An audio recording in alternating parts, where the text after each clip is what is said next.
রহস্যময়। বিজ্ঞান সেই রহস্যের জট খুলছে প্রতিনিয়ত। আজ যা অনাবিষ্কৃত তা অবিশ্বাস্যও বটে। আমাদের ডর অনুষ্ঠানে যে ঘটনার মুখোমুখি আপনি হতে যাচ্ছেন তার যুক্তিসিদ্ধ উত্তর নেই। আমরা প্রতিদিনের জীবনে ভয় বা রহস্যকে যেভাবে স্থান দিয়েছি সেভাবেই এই অনুষ্ঠান আপনার কাছে জায়গা করে নিচ্ছে। এই অনুষ্ঠানের কোনো ঘটনাই সার্বজনীন নয়। ডর মানে ভয়। Haunted by Pran mister mango candy.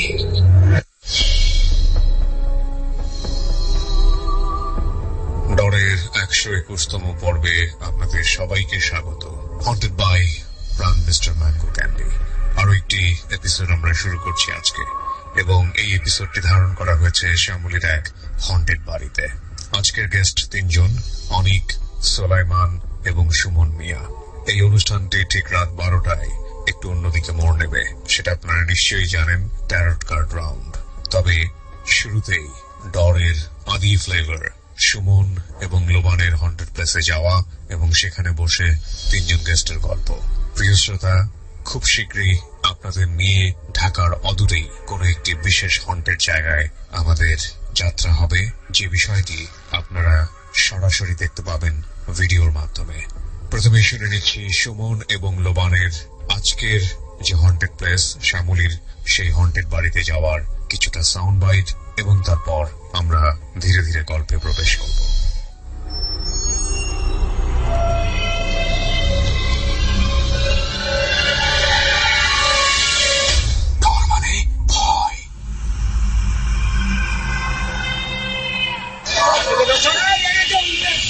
Suman, thank you.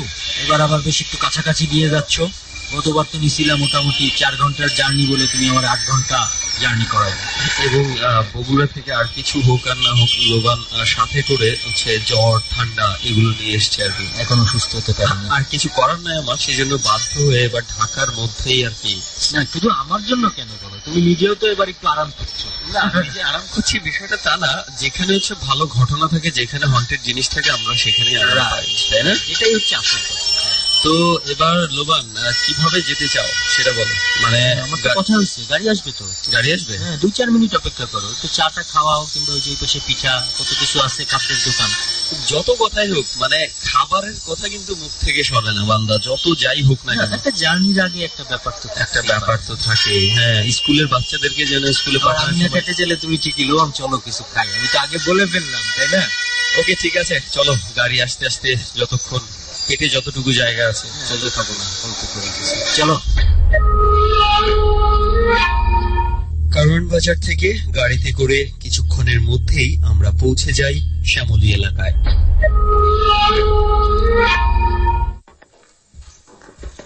Suman, সবসময় এরকম বাসা ঠিক করো কেন যেটায় আমাদের নেমে আবার হাঁটতে হবে? একবার একটা সুন্দর বাসা ঠিক করলেই তো হয়ে যায়। গাড়ি নিয়ে টাস করে নামবো, লিফটে 4 তলা হোক 5 তলা হোক উঠে যাবো, কাজ শুরু। ঘটনা হচ্ছে কি লোবান, এটা তো বাসা ভাড়া না, যে জায়গাটা দেখলাম পছন্দ হলো, 2 রুম, অ্যাটাচ বাথরুম, বারান্দা নিয়ে নিলাম। ঘটনা হচ্ছে আমাদের জায়গা ঠিক করার জন্য একটা কন্ডিশন লাগে, কন্ডিশন ইজ হচ্ছে প্যারানরমাল হইতে হবে। কত শর্ত, কত কিছু দিয়ে জায়গা। প্যারানরমাল জিনিসগুলো যদি যেই বাড়িকে বেছে নেয়, এটাই হচ্ছে আমাদের গন্তব্য। আমাদের কিছু করার নাই। তবে ফরচুনেটলি তুমি বলতে পারো, এবার যেই বাড়িতে আমি নিয়ে যাচ্ছি পুরো টিমকে, সেটা হচ্ছে একটা আন্ডার কনস্ট্রাক্টেড বাড়ি। 2 তলার কাজ হয়ে গেছে, এরপর থেকে কাজ হচ্ছে, এবং বাসাটা মোটামুটি ভেতরের রুমগুলোর অবস্থা কিন্তু খুব সুন্দর। তার মানে কি চারিদিক ফাঁকা? যেই রুমটাকে ঘিরে ঘটনা, সেই রুমটা আরো সুন্দর। ওকে, এটা কমপ্লিট রুম, চারিদিকে দেয়াল আছে, ঠান্ডার তো কমপ্লিট রুম, কিন্তু এখনো পর্যন্ত আমরা ওই রুমে বসে ধারণ করতে পারবো, কিংবা আমাদেরকে ছাদে যেতে হতে পারে। সো আমি এখনো ডার্কি চেরাচ্ছি, আরাম হবে সেটা ধরে গেছে ভাই। ভয়। এই কোথায় যাচ্ছে? এইদিকে না, এই যে বামের যে গলিটা গেছে, এই গলিতে ঢুকতে হবে। ওকে, চলো চলো।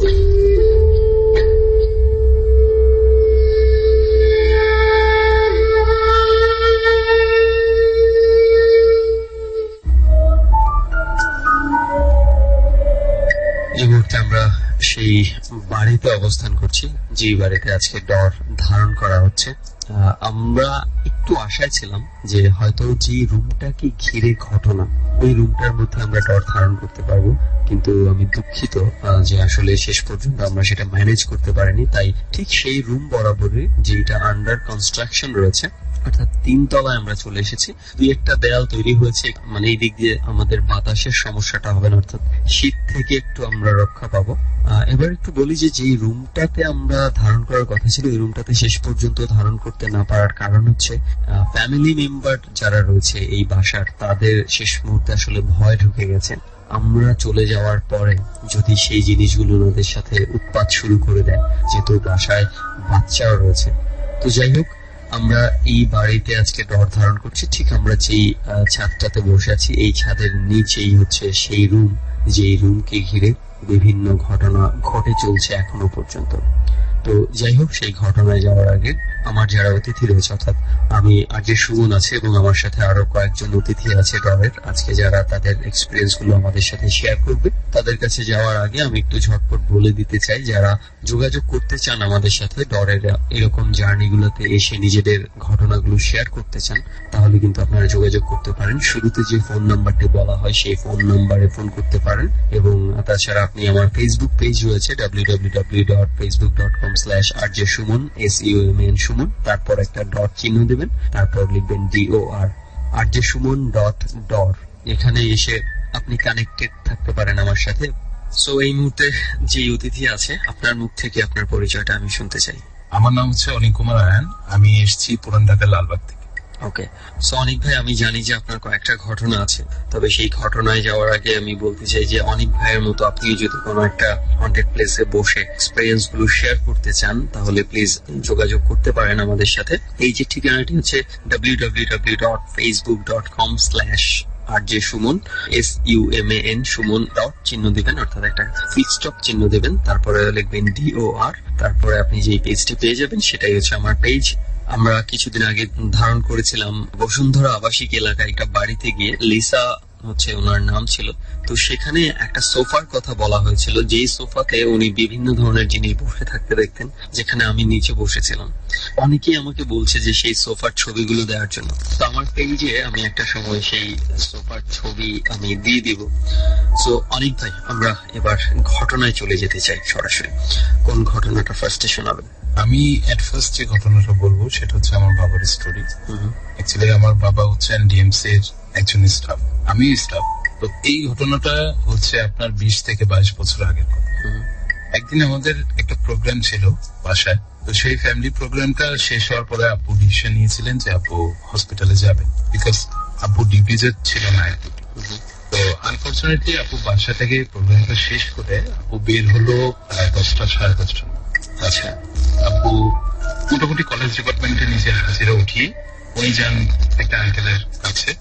ওনার নামটা ছিল রমেশ, ডিএনসি এসে ওনার সাথে দেখা সাক্ষাৎ হয়। তো উনি বলেন যে আমার একটু কাজ আছে, আমি একটু ব্যস্ত আছি, আপনি একটু বসেন। তা আব্বু ইতিমধ্যে দেখেন যে 2টা ডেড বডি আসে। কয়টার দিকে তখন? রাত তখন ঠিক 12টা সাড়ে 12টা। আচ্ছা, ডেড বডিটা আসে। তো যে ডেড বডি 2টা ছিল, সেটার মধ্যে একটা ছিল মেয়ের ফাঁসি দেওয়া লাশ, আর আরেকটা ছিল মাওঘাটের মধ্যে অ্যাক্সিডেন্ট হওয়া একটা লোকের। আচ্ছা, মানে ওই লোকের বয়সটা হবে মিনিমাম 28 বা 29 সামথিং, আর মেয়েটার এজ হবে 19 থেকে 20-21 কাছাকাছি, বাবা যেটা বললেন। তো রমেশ আঙ্কেলকে বলার পরে উনি এতটুকুই শুধু বলছেন যে আমার পোস্টমর্টমের কাজটা বাকি, আপনি একটু ওয়েট করেন, আমি আসতেছি। আচ্ছা, তাব্বু একটা রুমে বসেছিল। তাব্বু যে হ্যাঁ যে রুমে বসেছিল সেই রুমের মধ্যেই 2টা বডি রাখা ছিল। আচ্ছা, এই যে 2টো বডি এসছে, যে 2টা বডি, আব্বু দেখছেন যে এই বডিটা আসছে এবং এই 2টো বডির পোস্টমর্টম করা হবে, প্রিপারেশন নেওয়া হচ্ছে। তো আব্বু বসা অবস্থায় ছিলেন। তো আব্বুর কোন সময় যে ঘুম চলে আসছে আব্বু সঠিক জানেন না। তো যে রুমের মধ্যে বডি রাখা ছিল সেই রুমেই বাবা ঘুমায় পড়ছিলেন। তো হঠাৎ ঠিক 3টা বা 3:30টার দিকে আব্বুর হঠাৎ ঘুম ভাঙে।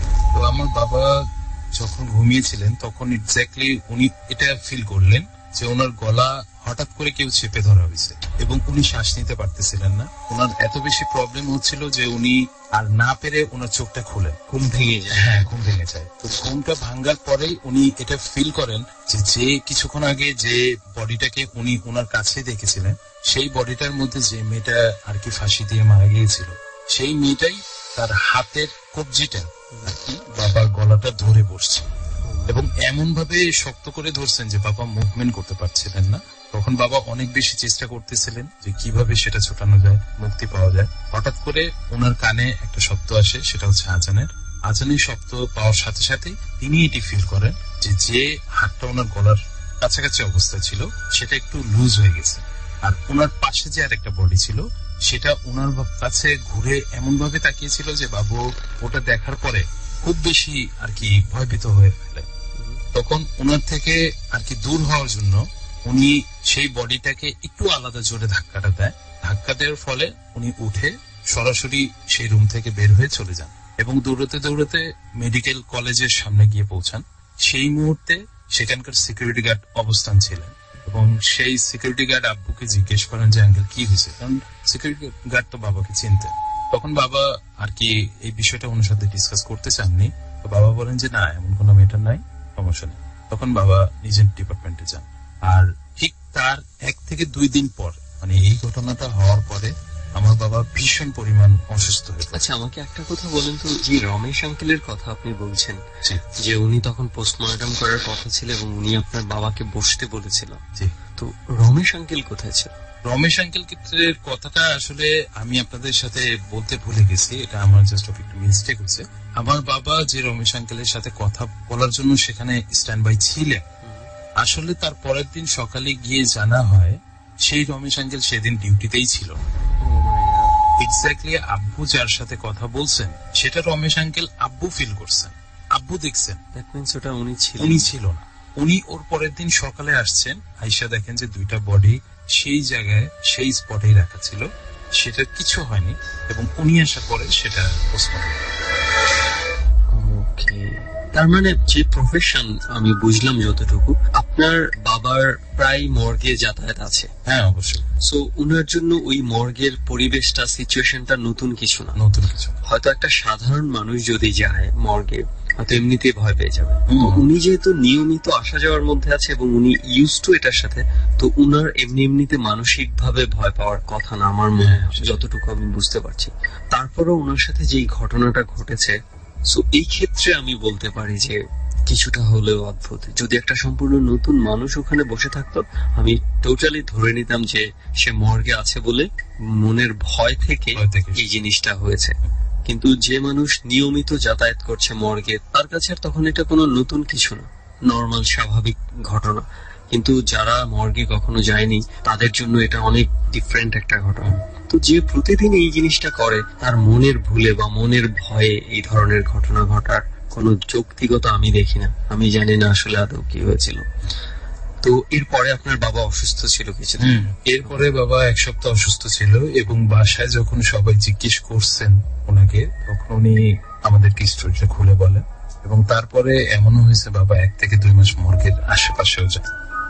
ওনার কথা একটা ছিল যে মেয়েটা যখন ওনার গলার মধ্যে চাপ দিয়ে ধরছিলেন, তখন উনি যখন মুভমেন্ট করার চেষ্টা করতেছিলেন, তখন উনি হয়তো চিন্তা করছিলেন যে বাম পাশে কোনো একটা হেল্প নিতে পারবে ওকে ছাড়ানোর জন্য। আর বাম পাশে ঘুরে যখন দেখেন যে আরেকটা বডি ওনার দিকে তাকিয়ে আছে, তখন ওনার আর কোনো বুদ্ধি আর কি কাজ করে। একটাবার আমি আমার লিসনারদেরকে বলবো, যারা এই মুহূর্তে মানে খুব সেফ জোনে বসে ডর শুনছেন, আপনারা হয়তো এই জিনিসটা, সিচুয়েশনটা ফিল করতে পারবেন না। তবে একটা কথা বলবো যে নিজেকে একবার চিন্তা করুন ওই জায়গাটা রেখে, যে আপনি একটা মর্গে আছেন, রাতের বেলা 12টা-1টা বাজে এবং একটা সুইসাইড এবং একটা অ্যাক্সিডেন্ট করা ডেড বডি আপনার পাশে শুয়ে আছে, আপনি সেখানে শুয়ে আছেন একটা মর্গে, আর কোনো মানুষজন নাই। এবার ওই জায়গায় নিজেকে রেখে চিন্তা করে দেখুন যে ওই সিনারিওটা, ওই সিচুয়েশনটা আসলে কি, এবং তখন বুঝতে পারা যাবে যে আসলে ভয়টা কি জিনিস।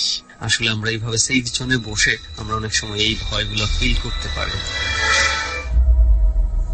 অনেক ভাই, এটা ছিল প্রথম ঘটনা। এটা ছিল আমার ফার্স্ট ঘটনা।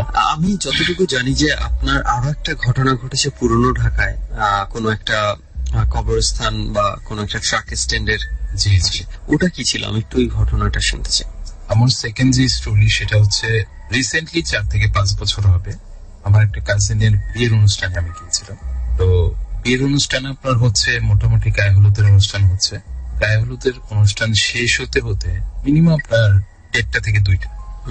তো আমার আবার একটা ব্যাড হ্যাবিট আছে, তো সেটা আমার হচ্ছে আমি এবার আমার কাজিনকে নিয়ে রাত্রে যাই স্মোক করতে বাইরে। তো প্লেসটা ছিল আপনার টিকাটলি ট্রাক স্ট্যান্ড। আচ্ছা, তো আপনারা যারা মোটামুটি ঢাকায় থাকেন তারা অবশ্যই সেই প্লেসটা চিনেন। তো সেই প্লেসের ভিতরে আমরা গেলাম, গিয়ে আমার হাতে একটা সিগারেট এবং আমার যে কাজিন ছিল তার হাতে একটা সিগারেট ছিল। আনফরচুনেটলি আমাদের হাতে একটা ডিএসএলআর ক্যামেরা ছিল, কারণ অনুষ্ঠানে সবাই তো ছবি টবি তুলবে। তো নতুন একটা আমরা ট্রাক দেখলাম। ট্রাকটা এত বেশি গর্জিয়াস ছিল আর এত বেশি স্টানিং লুক ছিল যে আমি সেটাতে খুব বেশি অ্যাট্রাক্টিভ হয়ে গেলাম। তো সেটার ছবি তোলার জন্য আমি ট্রাকের পাশে গেলাম, আর ট্রাকের পিছনেই ঠিক একটু পিছনে ছিল একটা বড় দেখে বিশাল বট গাছ, আর বট গাছের যে ডালগুলো ছিল সেটা ছিল ঝুলানো অবস্থায়, মানে ওই যে বট গাছে যে শেকড় হয়ে থাকে। তো আমি আমার কাজিনকে বললাম যে ট্রাকটা খুব সুন্দর লাগতেছে, আমি এটার পাশে দাঁড়াই, তুমি আমার একটা ছবি তুল। তো সে বললো আচ্ছা ঠিক আছে। সে ডিএসএলআরটা অন করে যেভাবে আমার ছবিটা তুলবে, তোলার সাথে সাথে সে আমাকে বললো যে এখান থেকে একটু বের। আমি বুঝতে পারলাম না যে ও এই কথাটা আমাকে কেন বললো। আমি তাকে জিজ্ঞেস করলাম, বারবার জিজ্ঞেস করলাম, সে স্পটে আমাকে কোনো কিছু বললো না। পরে ঠিক ওখান থেকে ট্রাক স্ট্যান্ড থেকে যখন আমরা বের হলাম, বের হওয়ার পরে সে আমাকে ছবিটা দেখালো। সেই ছবিটা দেখানোর পরে আমার খুব বেশি ভয় লাগলো, এবং ছবিটা ছিল আমি যে ট্রাকের সামনে দাঁড়িয়েছিলাম, আমার যে ঘাড়টা ছিল, ঘাড়ের পিছনে ছিল একটা শেকড়, এবং সম্পূর্ণ রূপে সেটাতে দেখা যাচ্ছিল যে আমার যে ঘাড় আছে, ঘাড়ের পিছনে এমন এক ধরনের ফেস ছিল যেটার চোখগুলো ছিল খুবই লাল ধরনের, এবং দাঁতগুলো ছিল বিশাল বড় এবং রক্তাক্ত ভরা ছিল, রক্ত ব্লিডিং হচ্ছিল, আর সেটা অ্যাটাক করতেছিল আমার ঘাড়ে, কামড় দেওয়ার চেষ্টা করতেছিল। যেভাবেই আমি সেই ছবিটা তুলি সেটা নিমিষেই হাওয়ার সাথে মিশে যায়, এবং সে সেটা দেখে আমার কাজিন। দেখার পরে সেটা আমাকে বলে যে এই দুর্ঘটনা আমি দেখছি, এটা দেখ। ছবিতে কি আপনি দেখেছেন? হ্যাঁ, ছবিতে আমি দেখেছিলাম। ছবিতে আমি শুধু এতটুকু দেখছি যে সম্পূর্ণ লাল কালার ফেস, ওর চোখগুলো খুবই লাল, যেমন মনে হচ্ছে যে চোখের মধ্যে অনেকগুলো রক্তাক্ত ভরা, আর দাঁতগুলো বিশাল আকৃতিতে বড় ছিল, এবং দাঁতগুলো তো সম্পূর্ণরূপে ব্লাডিং ছিল, ব্লাড বের হচ্ছিল, এবং ওর অ্যাট্রাকশনটা ছিল আমার ঘাড়ে কামড় দেওয়ার জন্য। সেই মুহূর্তে আমার ভাইটা নিয়ে আর কি ছবি তুললো, ছবি তুলে সেটা ক্যাপচার করলো, পরে আমাকে দেখালো। সেই দিন আমরা কোনো কিছু বলিনি কাউকে। ওর পরের দিন আমার যে কাজিন ছিল ওর শাশুড়িকে আমি বললাম যে আন্টি এরকম এরকম বিষয়, আমরা তো রাত্রে একটু বাইরে দাঁড়াইছিলাম, তো এরকম এরকম হয়েছে। উনি আমাদের থেকে জিজ্ঞেস করলেন যে ছবিটা কোথায়, ক্যামেরা থেকে ওনাকে ছবি দেখালাম, উনি দেখেই বললেন যে এই জিনিসটা ক্লোজ করে ফেলতে, বলতে ডিলিট করে দিতে। আচ্ছা, তো আমরা জিজ্ঞেস করলাম যে আন্টি এরকম কথা কেন বললেন, আমরা তো এই জেনারেশনের ছেলে, একটু ফান হিসেবে নিতেই পারি বিষয়টা। উনি বললেন যে না, এই জিনিসগুলো খুব বেশি সিকিউর থাকে, কারণ হচ্ছে মানে এই সমস্ত আধ্যাত্মিক জিনিস যেগুলি থাকে সেগুলোতে আমরা যদি ক্যামেরাতে ক্যাপচার করি তাহলে ক্যামেরাতে সেগুলো জিনিস বন্দী হয়ে যায়, আর সেগুলো জিনিস পরে আমাদের ক্ষতি করে। তো আমরা চাই না বাবা তোমরা বাইরে ঘোরাফেরা করো, তোমাদের এখনো বয়স অল্প, তোমাদের ক্ষতি হোক, আমরা এটা চাই। এটা যেভাবে ক্ষতি করতে এসেছিল সে হয়তো ক্ষতি করতে পারেনি, সেটা তোমার হয়তো গুড লাক, তাই তুমি এই জিনিসটাকে ডিলিট করে দাও। আমার আন্টি সেটা ডিলিট করে দেয়, তারপরে আমাদের আর কোনো ধরনের প্রবলেম হয়। ডিলিট করে দেয়? হ্যাঁ, সেটা ডিলিট করে। আমরা মিস করে গেছি।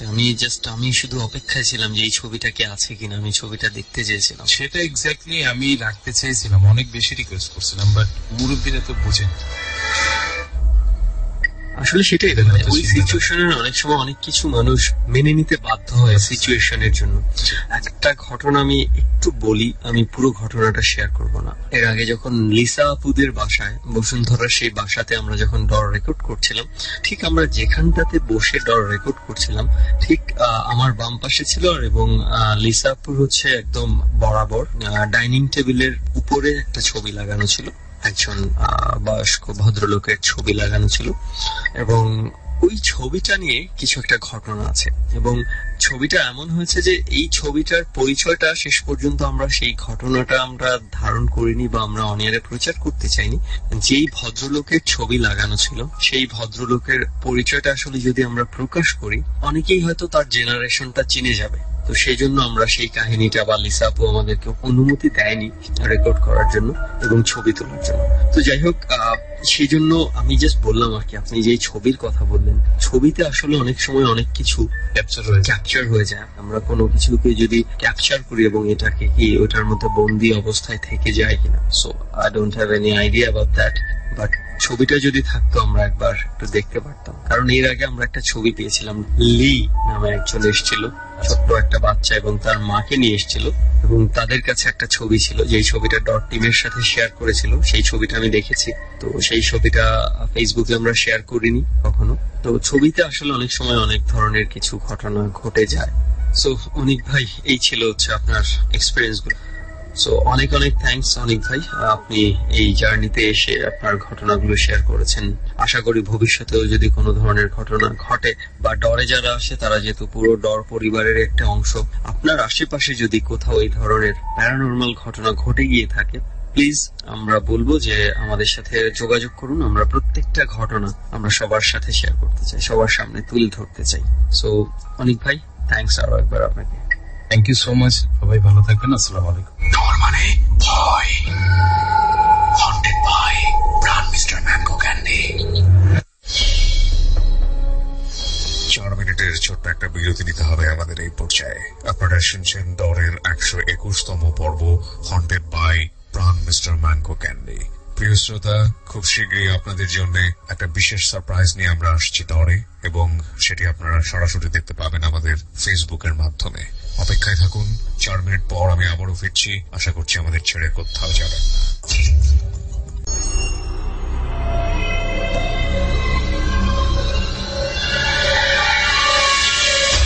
ডর মানে ভয়, haunted by Pran mister mango candy. 121তম পর্ব আপনারা শুনছেন ডরের, haunted by Pran mister mango candy. আমাদের সঙ্গে আছে অনিক, সুলাইমান এবং সুমন মিয়া। এবং একই সাথে এ কথাটিও বলতে চাই, ডরের ঘটনা যারা এখানে বলতে চান তারা আমাদের এখানে জয়েন করতে পারেন। নিয়মটি হচ্ছে, আপনাকে ফোন করে বলতে হবে আপনার জীবনে কি ধরনের ভৌতিক ঘটনা ঘটেছিল। আমাদের ফোন নম্বরটি হচ্ছে 0961389282। প্লিজ নাম এবং সেল নাম্বারটি দিতে ভুল করবেন না। প্রিয় শ্রোতা, ডর এটি সম্পূর্ণরূপে একটি অবৈজ্ঞানিক অনুষ্ঠান। এখানে যুক্তির কোনো ঠাঁই নেই। আমরা শুধু একটা কথাই বারবার আপনাদেরকে বলি, পুরো পৃথিবীটায় অনেক বেশি রহস্যময়, কিছুটা রহস্যে ঘেরা। ভয়ের উন্মাদনায় অন্যরকম একটি অনুভূতি পাওয়ার জন্য ঘন্টা দুয়েক চেষ্টা করার নাম হচ্ছে ডর। এই জন্যই আমরা বলি, ডর মানে ভয়। কথা না বাড়িয়ে আবারও আমরা গল্পে ফিরছি। ডর।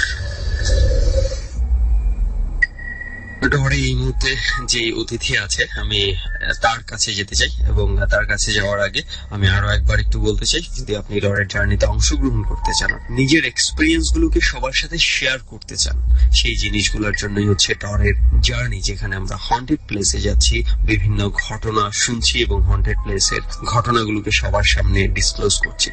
সো ফেসবুকের ঠিকানাটা বলে দিচ্ছি, আপনি ফেসবুকের মাধ্যমে আমার সাথে যোগাযোগ করতে পারেন। ডরের জার্নিতে অংশগ্রহণ করতে চাইলে ফেসবুকের ঠিকানা হচ্ছে www.facebook.com/rjsuman, SUMAN, সুমন, তারপর একটা ডট চিহ্ন দেবেন, তারপরে হচ্ছে DOR ডর লিখবেন। সেখানেই কেউ চাইলে আমার সাথে যোগাযোগ করতে পারেন। আমরা আর কথা না বাড়িয়ে অতিথির কাছে চলে যাই, এবং শুরুতে তার পরিচয়টা একটু তার কাছে জানবো। আপনার নাম কি? আমার নাম মোহাম্মদ সুলাইমান ইসলাম। সুলাইমান, কোথায় থাকেন আপনি? আমার বাসা উত্তরখান রাজাবাড়ি। ওকে, উত্তরখান থেকে আমরা এই পর্যন্ত ডরে বেশ কিছু গেস্ট পেয়েছি এবং কিছু কিছু ঘটনা, খুব দুর্দান্ত ঘটনাও পেয়েছি। তো আমরা ঘটনায় চলে যাই। কোন ঘটনাটা আপনি শেয়ার করতে চান? এই ঘটনাটি ঘটে গেছে আমার সাথে প্রায় 1 বছর আগে, 2015 সালের আর কি 1 ডিসেম্বর। আমি খুলনাতে যাই। কেন গিয়েছেন? আমি খুলনা গিয়েছিলাম আর কি আমার খুলনা ডিভিশন আন্ডার-18 ট্রায়াল দেওয়ার জন্য। আচ্ছা, ক্রিকেট ট্রায়াল দেওয়ার জন্য। ট্রায়াল হবে আপনার 7 ডিসেম্বর। আমি আর 4-5 দিন আগে চলে যাই, যেন যা ভালোভাবে প্র্যাকটিস করতে পারি আর ওই জায়গার পরিবেশের সাথে মানায় নিতে পারি। তাই আমি আর কি 1 ডিসেম্বর সকালে বাসে উঠি। বাসে ওঠার পর আর কি বিকেলের দিকে আমি বাস স্টেশনে নামি। নামার পর Khulna bus station, Khulna bus station, ওখানে নামার পর ওইখান থেকে রিক্সা নিয়ে ডাকবাংলার মোড়ে যাই। একটা আবাসিক হোটেলে উঠি আর কি। হোটেলটার নাম আমি শেয়ার করতে চাচ্ছি না। শিওর, আমরাও চাই না সেই হোটেলটির নাম শেয়ার করা হোক, যেহেতু এটা একটা ব্যবসায়িক প্রতিষ্ঠান। হোটেলটা হইতেছে 2 তলা। আশেপাশে কোনো হোটেল ছিল না আর কি। আশেপাশে একটা আর কি রোডের ওই পাশে একটা ফ্যাক্টরি ছিল আর কি। আমার কিছু প্রবলেম ছিল আর কি, তাই আর কি ভালো মানের কোনো হোটেল উঠতে পারিনি। যখন ট্রায়াল দিব তখন ভালো হোটেলে আর কি তারাই তুলবে। মানে আপনি 2-1 দিন আগেই চলে গেছেন, যেহেতু আপনি আগে চলে গেছেন, তো সেই জন্য আপনার নিজের খরচে ভাবেই থাকতে হবে। আপনার সুবিধা অ্যাকোমোডেশন যাতে আপনি কুলাতে পারেন এই ধরনের জায়গায় ব্যবস্থা করে এই জন্য আর কি নর্মাল একটা হোটেলের ভিতর যাই আর কি আমি উঠি। হোটেলটা আর কি দেখে কিরকম জানি মনে হয়েছে আর কি একটু প্রথম দিন ভালোই যায়, দু একদিন ভালোই যায় আর কি, পরে মাঝ রাতের ভিতর আর কি এরকম আর কি আওয়াজ শুনি আর কি, ওইটা আমি কানে দেই না আর কি। সাথে একটা ফ্যাক্টরি ছিল আর কি, কিরকম আওয়াজ শুনে? মেশিন যেরকম চলে না ওইরকম আওয়াজ। আপনি তো বলেছেন যে হোটেলের পাশে ফ্যাক্টরিটা দিনে চলে, রাত্রে ব্যবহার হয় না। আচ্ছা, আর বাচ্চাদের আওয়াজ পেতাম আর কি, কিন্তু হোটেলে আর কি বেশি লোক আসতো না, যারা আসতো একদিন দুই দিন থেকে চলে যেত। যেদিন আর কি যেই দিন রাত্রে আমার সাথে ঘটনাটা ঘটে আর কি, ওই দিন রাত 12:30 মতো বাজে আর কি। আমি আর কি টেনশন আছি আর কি, যেদিন আমার ট্রায়াল হবে তার আগের দিন আর কি টেনশন আছি কালকে কি হবে, যদি ট্রায়ালে না টিকি তাহলে তো প্রবলেম হবে। পরে রাত 12:30 একটা দিকে ঘুমিয়ে যায়, ঘুম ভাঙে 3-4 দিকে। ঘুম ভাঙার পর আর কি একটা বাচ্চারা শুনতে পাই। কোথায় শুনতে আর কি আমার রুমের ভিতরে আর কি, রুমের সাথে একটা বেলকনি ছিল আর রুমের ভিতরে আর কি টয়লেট ছিল। পরে আর কি আমি আস্তে করে লাইট জ্বালার পর আর কি তাও কান্নার আওয়াজটা শুনতে পাই। পরে আমি আস্তে আস্তে বারান্দার দিকে যাই, বারান্দার দিকে যাওয়ার সময় আর কি দেখি যে একটা ছায়া কান্না করতেছে। যখন আমি কান্নার আওয়াজ শুনতে পেলাম তখন আমি আস্তে আস্তে দেখতেছি বারান্দা থেকে যে কান্নার আওয়াজ আসতেছে, তখন আমি আস্তে আস্তে বারান্দার দিকে যাই। যাওয়ার পর আর কি দেখি এক কর্নার থেকে একটা ছায়ার মতো কিছু একটা আর কি, বুঝতেছিলাম এটা কান্নার আওয়াজটা যে দিক থেকে আসতেছে আপনার মনে হচ্ছে যে ওই দিকে একটা শ্যাডো মতো দেখতে পাচ্ছেন। আমি শিওর ছিলাম না এটা আসলে কি শ্যাডো বা কিছু কিনা। ওকে, তারপরে আর কি দেখার জন্য একটা লাঠি নিই, লাঠি ছিল একটা, লাঠি দিয়ে আমি আর কি ছায়াটার ভিতরে আর কি হালকা খোঁচা দিই। মানে যদি ছায়া হয় বা কিছু হয় তাহলে তো বোঝা যাবে যে আসলে কি এটা দেখার জন্য। ওকে, খোঁচা দেওয়ার পর দেখি আর কি ওটা একটা ভয়ঙ্কর একটা আকার ধারণ করে, অনেক ভয়ঙ্কর। এটা দেখে আর কি আমি টিকতে পারিনি, চিল্লানো মাইরা সেন্সলেস হয়ে যায়। পরের দিন সকালে আর কি যখন ঘুম ভাঙে তখন দেখি আর কি হোটেলের ম্যানেজার, তো উনি বললো যে এখানে চিল্লানোর আওয়াজ দেখা আর কি উনি আসছে, আসার পর আমার সেন্সলেস অবস্থায় পাইছে। আচ্ছা, পরে আর কি আমি এই ঘটনাটা আর কি একটা দারোয়ান ছিল আর কি, ম্যানেজারের বললাম, ম্যানেজার কিছু বললো না। একটা দারোয়ানকে জিজ্ঞাসা করছিলাম, দারোয়ান বলে আর কি এই রুমটার ভিতরে আর কি আগে যারাই থাকছে ওনারা আর কি ভয় পাইছে আর কি যা নিয়ত করে আসছিল আর কি অতদিন থাকতে পারেনি। পরে আর কি আমার জ্বর এসে পড়ছিল, পরে আমি আমার বাসায় ফোন দিই, পরে আমার বাসা থেকে যা খুলনা থেকে নিয়ে আসছে আর কি, আমার তখন আর খেলা হয়নি। আপনি ট্রায়ালও দিতে পারেননি এবং আপনার একা আসার মতো সেই সামর্থ্যটুকু ছিল আর কি। আমার বাসা থেকে আমার আব্বু যে আমাকে নিয়ে আসছিল। ওকে, সো আসলে কি কোনো ঘটনা জানতে পেরেছেন যে আসলে কি এইরকম কেন হয়? এটা আমাকে বলতে চাই না আর কি, বলছে যে এখানে আর কি কিছু একটা ঘটছে, এজন্য আর কি কোনো মানুষ আর কি রুমের ভিতর থাকতে পারে না। ওরা আসলে বিষয়টা ওইভাবে ক্লিয়ার করে বলে না। আসলে না, এরকম অনেক হোটেল পুরো ওয়ার্ল্ডে এরকম অনেক হোটেল আছে যে হোটেলে এই ধরনের ঘটনা আছে। ইনফ্যাক্ট আপনি তো ক্রিকেট খেলেন এবং যারা ক্রিকেট সম্পর্কে একটু খোঁজ খবর রাখে, আমি প্রায় মনে হয় গত বছর আমি একটা নিউজ দেখেছিলাম, আমি ভুলে গেছি হোটেলটার নাম এই মুহূর্তে আমি মনে করতে পারছি না। ইংল্যান্ড টিম কোন একটা হোটেলে উঠেছিল এবং পরবর্তীতে তারা ভূতের ভয় পেয়েছিল বলে সেই হোটেল থেকে মুভ করে এসেছিল। এবং বিভিন্ন খুব দামি দামি হোটেল আছে যেই হোটেলকে ঘিরে বিভিন্ন ধরনের ঘটনা আছে। তো সুলাইমান ভাই, এই হচ্ছে আপনার এই লাইফের এখনো পর্যন্ত একটা এক্সপিরিয়েন্স যেটা আপনি ক্রিকেট খেলতে গিয়ে ক্রিকেট খেলতে যাই। এরপরে কি আর কখনো কোনো হোটেলে যেতে হয়েছে যে একা থাকতে হয়েছে? এরকম একা থাকতে হয় না আর কি, যখন আর কি ডিস্ট্রিক্ট লিগ খেলতে গেছি তখন আর কি ফ্রেন্ডের সাথে ছিলাম। আচ্ছা, একা আর থাকার সাহস নেই কোনো হোটেলে। ডেফিনেটলি এটা হওয়ার কথাই না। তবে এই এতটুকু আমি বলবো যে যখন যারা যেই জায়গায় কোনো নতুন জায়গায় থাকছেন একটু সাবধান থাকাই বেটার। সো আপনি জানেন না যে এখানে আদৌ কোনো প্রবলেম আছে কি না, তার মানে সব জায়গাতেই যে এই ধরনের প্রবলেম হতে পারে বিষয়টা এরকম না, একটু সাবধানে থাকা। সো অনেক অনেক ধন্যবাদ সুলাইমান ভাই আপনাকে, এবং সেই সাথে আপনার জন্য শুভকামনা। আপনি আরো ভালো ভালো ক্রিকেট খেলেন, হয়তো আস্তে আস্তে আমরা দোয়া করি আপনি ন্যাশনাল লেভেলে চলে যান, তখন নিশ্চয়ই ডরের কথা ভুলবেন না। না ভাই, কখনো বলবো না। এবিসি রেডিওকে অনেক ধন্যবাদ আর আপনাকে অনেক ধন্যবাদ। সো এই মুহূর্তে আমরা আরেকজন অতিথির কাছে যাচ্ছি তার ঘটনা শুনবার জন্য, এবং অতিথির পরিচয়টা তার কাছ থেকে নিয়ে নিই। সো এক্ষেত্রেও তার ব্যতিক্রম হচ্ছে না, একটু পরিচয়টা জেনে নিই আপনার কাছ থেকে। আপনার নামটা কি একটু বলবেন? আমার নাম মোহাম্মদ সুমন মিয়া। ওকে, কি করেন আপনি? আমি এলিপেন্ডুর একটা গার্মেন্টসে জব করি। ওকে, সুমন ভাই, আসলে একটু নিজেও আমি সুমন এবং আমার এই মুহূর্তে যে গেস্ট আছে ওনার নামও সুমন, দুইজন সুমনই এখন কথা বলবে। সো লিসনাররা একটু কনফিউজ হয়ে যেতে পারে। তবে আমি যেটা বলতে চাই, যেই সুমন আজকে এখন তার এক্সপিরিয়েন্স শেয়ার করবে উনি হচ্ছে আজকের অতিথি সুমন, আর আমি সুমন যে আছি সেই গত 2-2.5 বছর ধরে ডরের একদম ফার্স্ট এপিসোড থেকে আপনাদের সাথে আছি, আমি হচ্ছে সেই সুমন। ওকে সুমন ভাই, আমরা ঘটনায় যেতে চাই আপনার। আমি যতটুকু জানি একটা ঘটনা, আপনি আপনার এলাকায় কেউ একজন খুন হয়েছিল, তার পরবর্তীতে কিছু একটা ঘটনা হয়েছিল, আমি সেটা একটু জানতে চাই আপনার কাছ থেকে। ওটা খুন হচ্ছিল তখন 1998 সালে। আচ্ছা, 1998 সালে তখন বন্যা হচ্ছিল, অভাবে ইয়া ছিল, এলাকা ছিল না, যে হোক এটা খুন হচ্ছে ওটা বলতে চাচ্ছি না, আর আমার গ্রামের বাড়ি পরিচয় দিতে চাচ্ছি না। তো ওনাকে মারার পরে আমিও দেখছিলাম, তা দেখার পরে ওনারে, আপনি তখন ছোট ছিলেন? ছোট ছিলাম, আর আমার ফুফাতো বোন ছিল, উনিও দেখছে কিন্তু বড়। তখন ওনারে নিয়ে যাচ্ছে আমাদের পোস্টমর্টমের জন্য শরীয়তপুর নিয়ে যাচ্ছে, পোস্টমর্টম করে এর পরদিন আসছে। একদিন বিকালে নিচে, এর পরদিন রাত্রে 8টা বাজে আসা জানলাম মানে গোসল করাবে, গোসল করাইতে চলে এলাকায় একটা সাহসী ছেলে পায় না। তখন আমি ছোট হইলে মানে আমার সাহস আছে, এলাকার ভিতরে একটু মানে দুস্তাদুস্তি করতাম ছোটবেলায়, মারামারি বা একটা হইলে স্কুলে যেতাম, এরকম একটা সাহসী পোলা ছিলাম আমি। তখন ওই সাহসীর মধ্যে আমার ফুবা ছিল, ফুবা বলছে সুমন যে একটু সাহসী, ওরে আনো।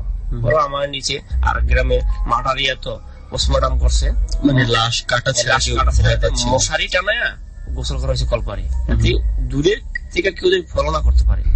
মশারি টানেছে, 2টা মশারি টানেছে ডাবল করে, বাহিরে কেউ যদি না দেখতে পারে।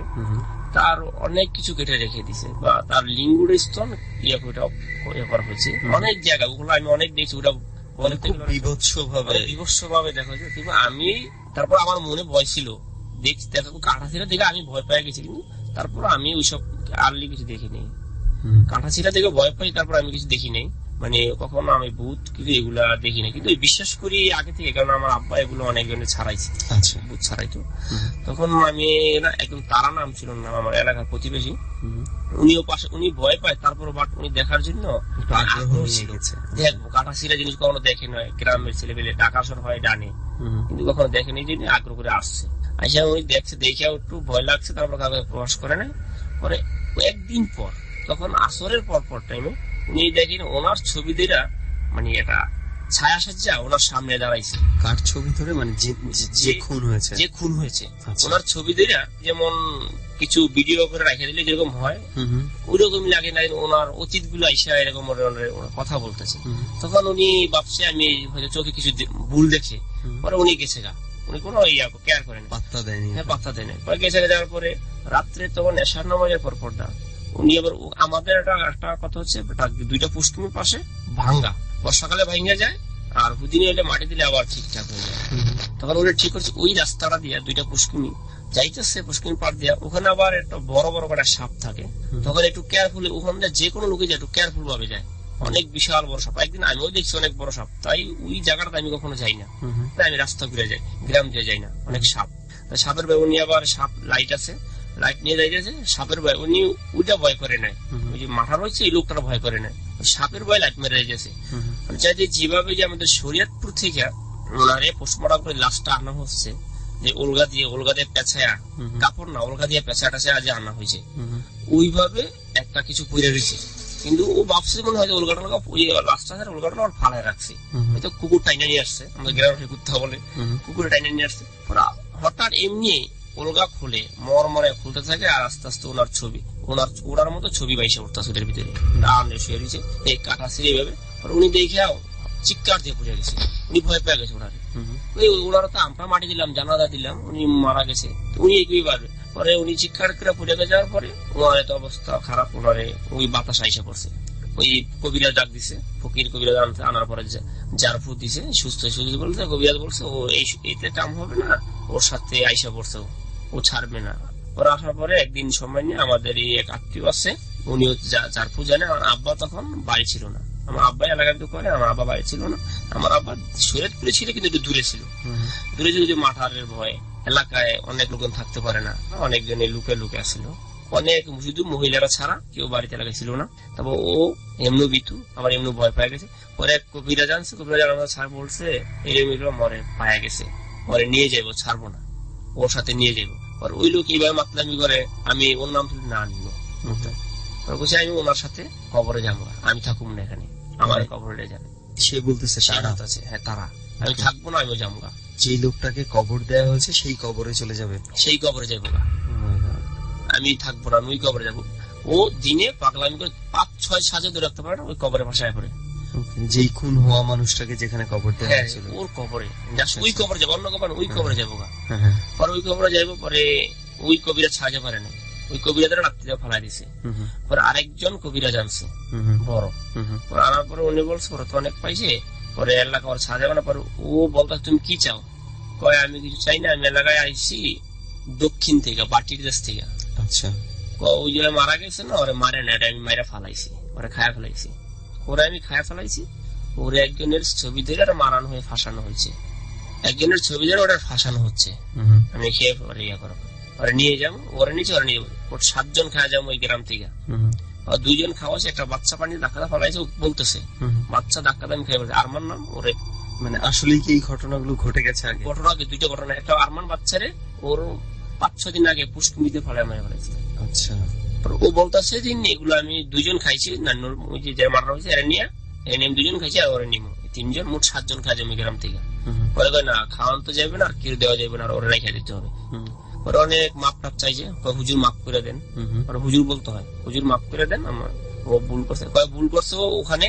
তো উনি এবার একটা অভ্যাসটা একটু দুর্বল, উনি মাঝে মাঝে ওই একটা যেভাবে চলাচল করে ওখানে বসে একটু প্রস্রাব করে মাঝে মাঝে, ওই জিনের রাস্তা। হ্যাঁ, জিনের রাস্তাটা প্রস্রাব করে। ও তো জানে না দিন এখানে ওর যাওয়া পথ রাস্তা, প্রস্রাব করে। এই জিনের নাকি ওনারে উনি আগে থেকে ফলো করছে, ওরে ধরবো, ও রাস্তা বন্ধ করে দেয়। একদিন ওর মাথায় পড়ছে, বলে আমার মাথায় পড়ছে। ওদিন করে আমি ধাক্কা দিয়ে ফালাই দিছি, ওর ধাক্কা দেওয়া বলতে পারে কেউ বলে না, এমনি পড়ে গেছে, ধাক্কা দেওয়া বলতে বাপসি পড়েছে। পরে কথা বলছে আমার ধাক্কা খাইতে, প্রস্রাব করে আমরা পরে গেছে। বাট এই 3-4 দিন জায়গা আবার ছাড়া পারে না। পরে অনেক মাপ টাপ এই দস্তি করে, পরে মাপ চায়া পরে মুরগি মানছে। মুরগি দিব না, মুরগি যাবো না, গরুতে মাপ চাপতে একটা খাসি আর একটা মুরগি। পরে খাসি মাপছে, একটা মুরগি, আমাদের কালবার আছে ওই রাস্তায় ছাইড়া দিতে হবে চেতা। এই সময় রাত্রে যায় ছাইড়া দিয়ে দিবা। তো আমি যাবো আর যাব না। পরে কইছে বোতলে বসে রাখবে, বোতলে।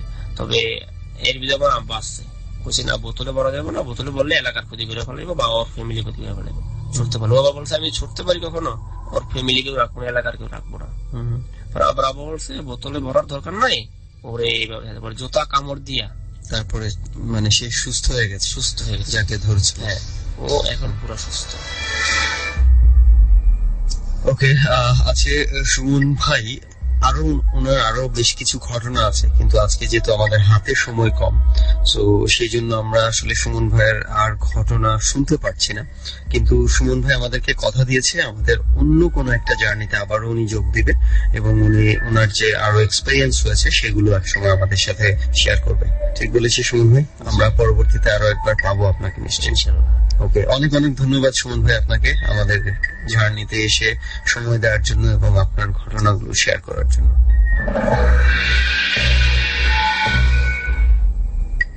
ওকে, প্রায় কয়েকজনের ঘটনাই আমরা শুনে ফেলেছি, এবং এই ঘটনা শুনতে শুনতে এর পরবর্তী সেগমেন্টে চলে যাওয়ার সময় হয়েছে, যেখানে ট্যারট কার্ড রাউন্ড শুরু হয়ে যাবে।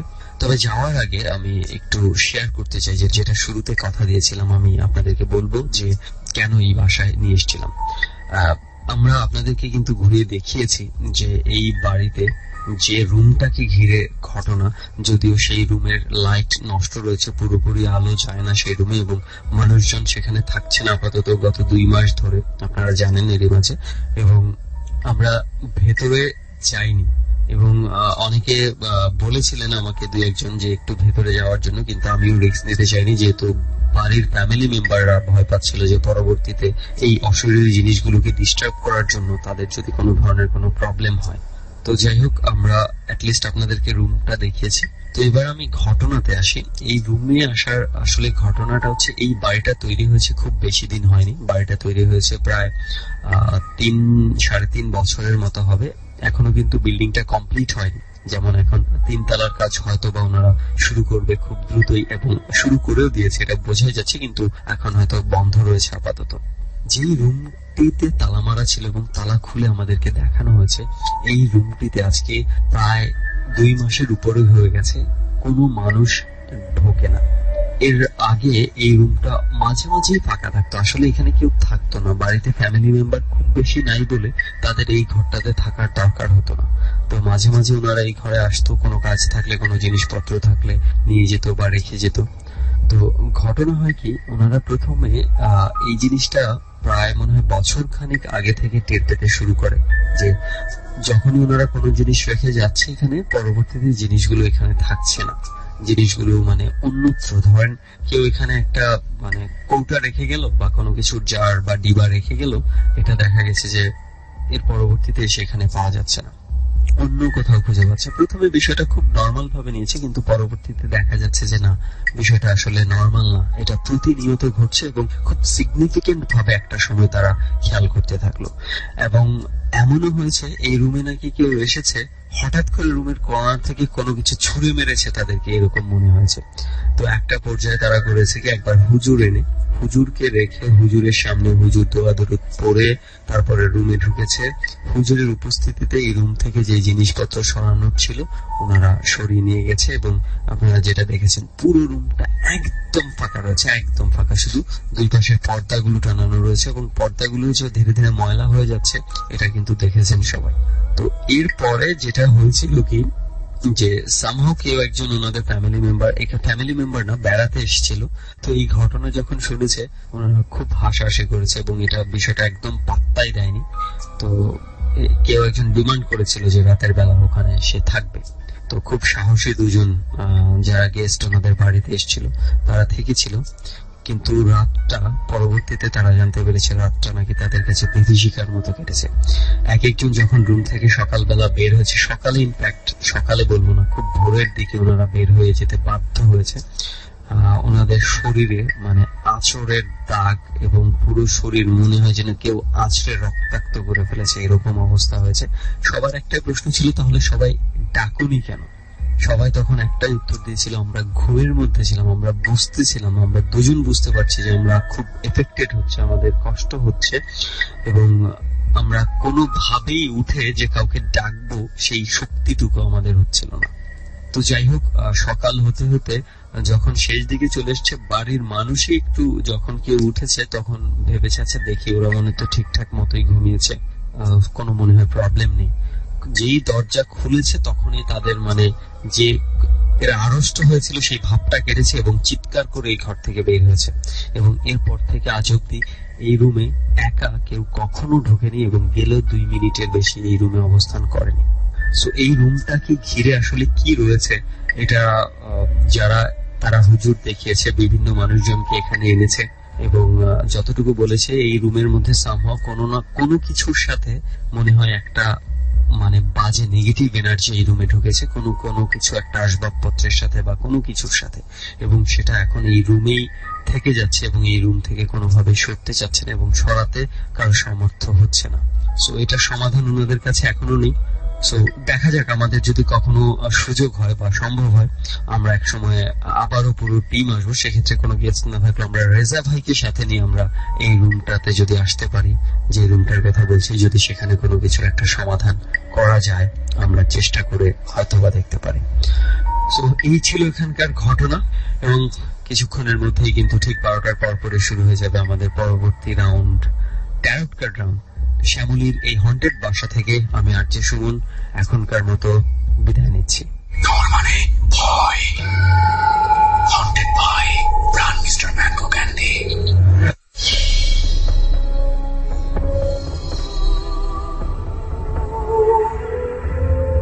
ডরের 121তম পর্ব আপনারা শুনছেন, haunted by Pran mister mango candy. RJ Kibria আপনার সাথে আছি, আমার টিমে আছে সুমন এবং লোবান, আর ঠিক রাত 12টায় যুক্ত হবে আরো একজন tarot card specialist, tarot card reader Reza ভাই, এবং সেটা আমাদের দরের নতুন একটি সেগমেন্ট। আশা করছি আমাদের সাথেই থাকবেন। একটা বিষয় আপনাদেরকে বলি প্রিয় শ্রোতা, ডরের এই নতুন সেগমেন্টটি আসলে যে ঘটনাগুলো আমাদের জীবনে প্রতিনিয়ত ঘটছে, অধিভৌতিক ঘটনা, সেটার আসলে বৈজ্ঞানিক ব্যাখ্যা কি, কিংবা এই ঘটনাগুলোর প্যারানরমাল ওয়ার্ল্ডে বা ভৌতিক পৃথিবীতে আসলে এক্সিস্টেন্সটা কেমন, সেটা নিয়ে রাত 12টায় আমরা রেজা ভাইয়ের কাছ থেকে জানার চেষ্টা করি। সেখানেও বিভিন্ন রকমের স্টোরি থাকে, ট্যারট কার্ড রিড করা হয় এবং সেটার সমাধান অনেক সময় অনেক কাজের। বিশ্বাস করুন কিংবা নাই করুন, পৃথিবীটা কখনো কখনো অতিমাত্রায় ভৌতিক।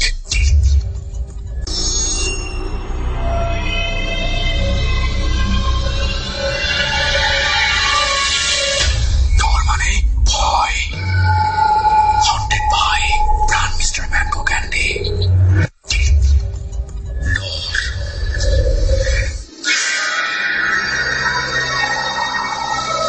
সপ্তাহ ঘুরে আপনাদের সবাইকে আরো একবার ওয়েলকাম করছি। প্রিয় শ্রোতা, আপনারা শোনা শুরু করেছেন ডরের স্পেশাল সেগমেন্ট ট্যারট কার্ড রাউন্ডে রেজা ভাই এবং আমি আরজে কিবরিয়া আপনাদের সঙ্গে রয়েছি। রেজা ভাই আমাদেরকে হ্যালো বলে আওয়াজ দেন।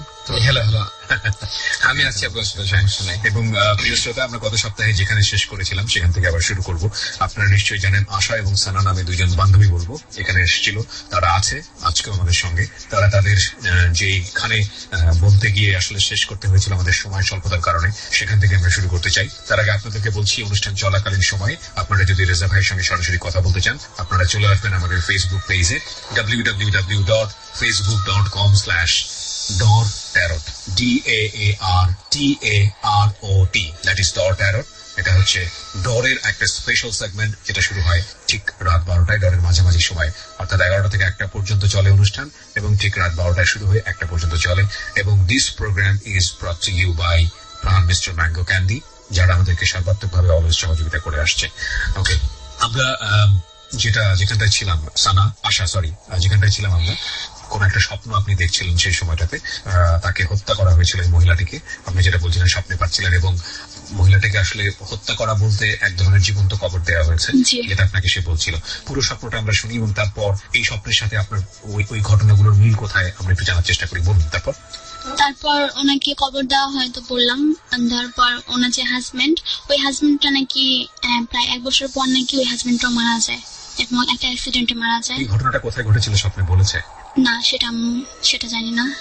তারপর আর আমি স্বপ্নের মধ্যে যে জামা কাপড়ে দেখতাম ওই মেয়েটাকে, সেম আমি সরাসরি বাস্তবে যেটা আর কি ফিল করি, বুঝি, ওই জামা কাপড়ই আমি দেখি। গায়ে অনেক ময়লা, মাটি। তারপরে তো আপনি তাকে জিজ্ঞেস করেন তুমি আমার কাছে কি চাচ্ছ? না, তখন যে আমি কথা বলবো ওই পরিস্থিতিতে আমি থাকি না, যে আমি আমার মুখ থেকে কোনো কথা বের হবে সেটা আমি বলতে পারি না। ও কি চাইতো? কোনো কিছু চাইতো আপনার কাছে? না, কোনো কিছু চাইতো না। এখনো আছে আপনার সঙ্গে?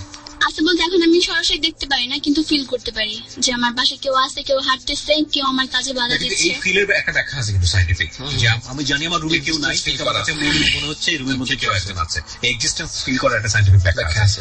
আচ্ছা, কিন্তু আপনাদের দুজনের কানেকশনটা কোথায়? যেটা গত অনুষ্ঠানে বলেছিলেন যে ও আপনার এই ঘটনার সঙ্গে জড়িত বা সামহাউ ইনভলভ। সানা আপনার কাছেই যাই, এবং অনেক কিছু মনে রাখতে পারেন না যেগুলো আজকে আপনাকে রিপোর্ট করতে। হ্যাঁ ভাইয়া, অ্যাকচুয়ালি হয়েছে আমি গত মাসের 21 তারিখ আমার কাজিনের বিয়ে ছিল। বিয়ে বলতে কি জাস্ট কাবিন হবে, তো আমরা সেখানে যাই। তো আমি, আশা, আমার 3টা ফ্রেন্ড, শাওন, ফাহিম, আবির, আমরা 5 জন, আমার মা, আমরা এখান থেকে যাই। তো বিয়ে বাড়িতে আমরা সবাই যাই না, একটা সামহাউ ইস্যু নিয়ে বিয়ে বাড়িতে অনেক ইস্যু হয়। আমার যে খালাতো ভাই, খালাতো বোনের বিয়ে ছিল, তো খালাতো ভাই রাগারাগি করে গাড়িগুলো নিয়ে চলে আসে। 3টা গাড়ি নিয়ে গেছিলাম আমরা, গাড়ি নিয়ে চলে আসে।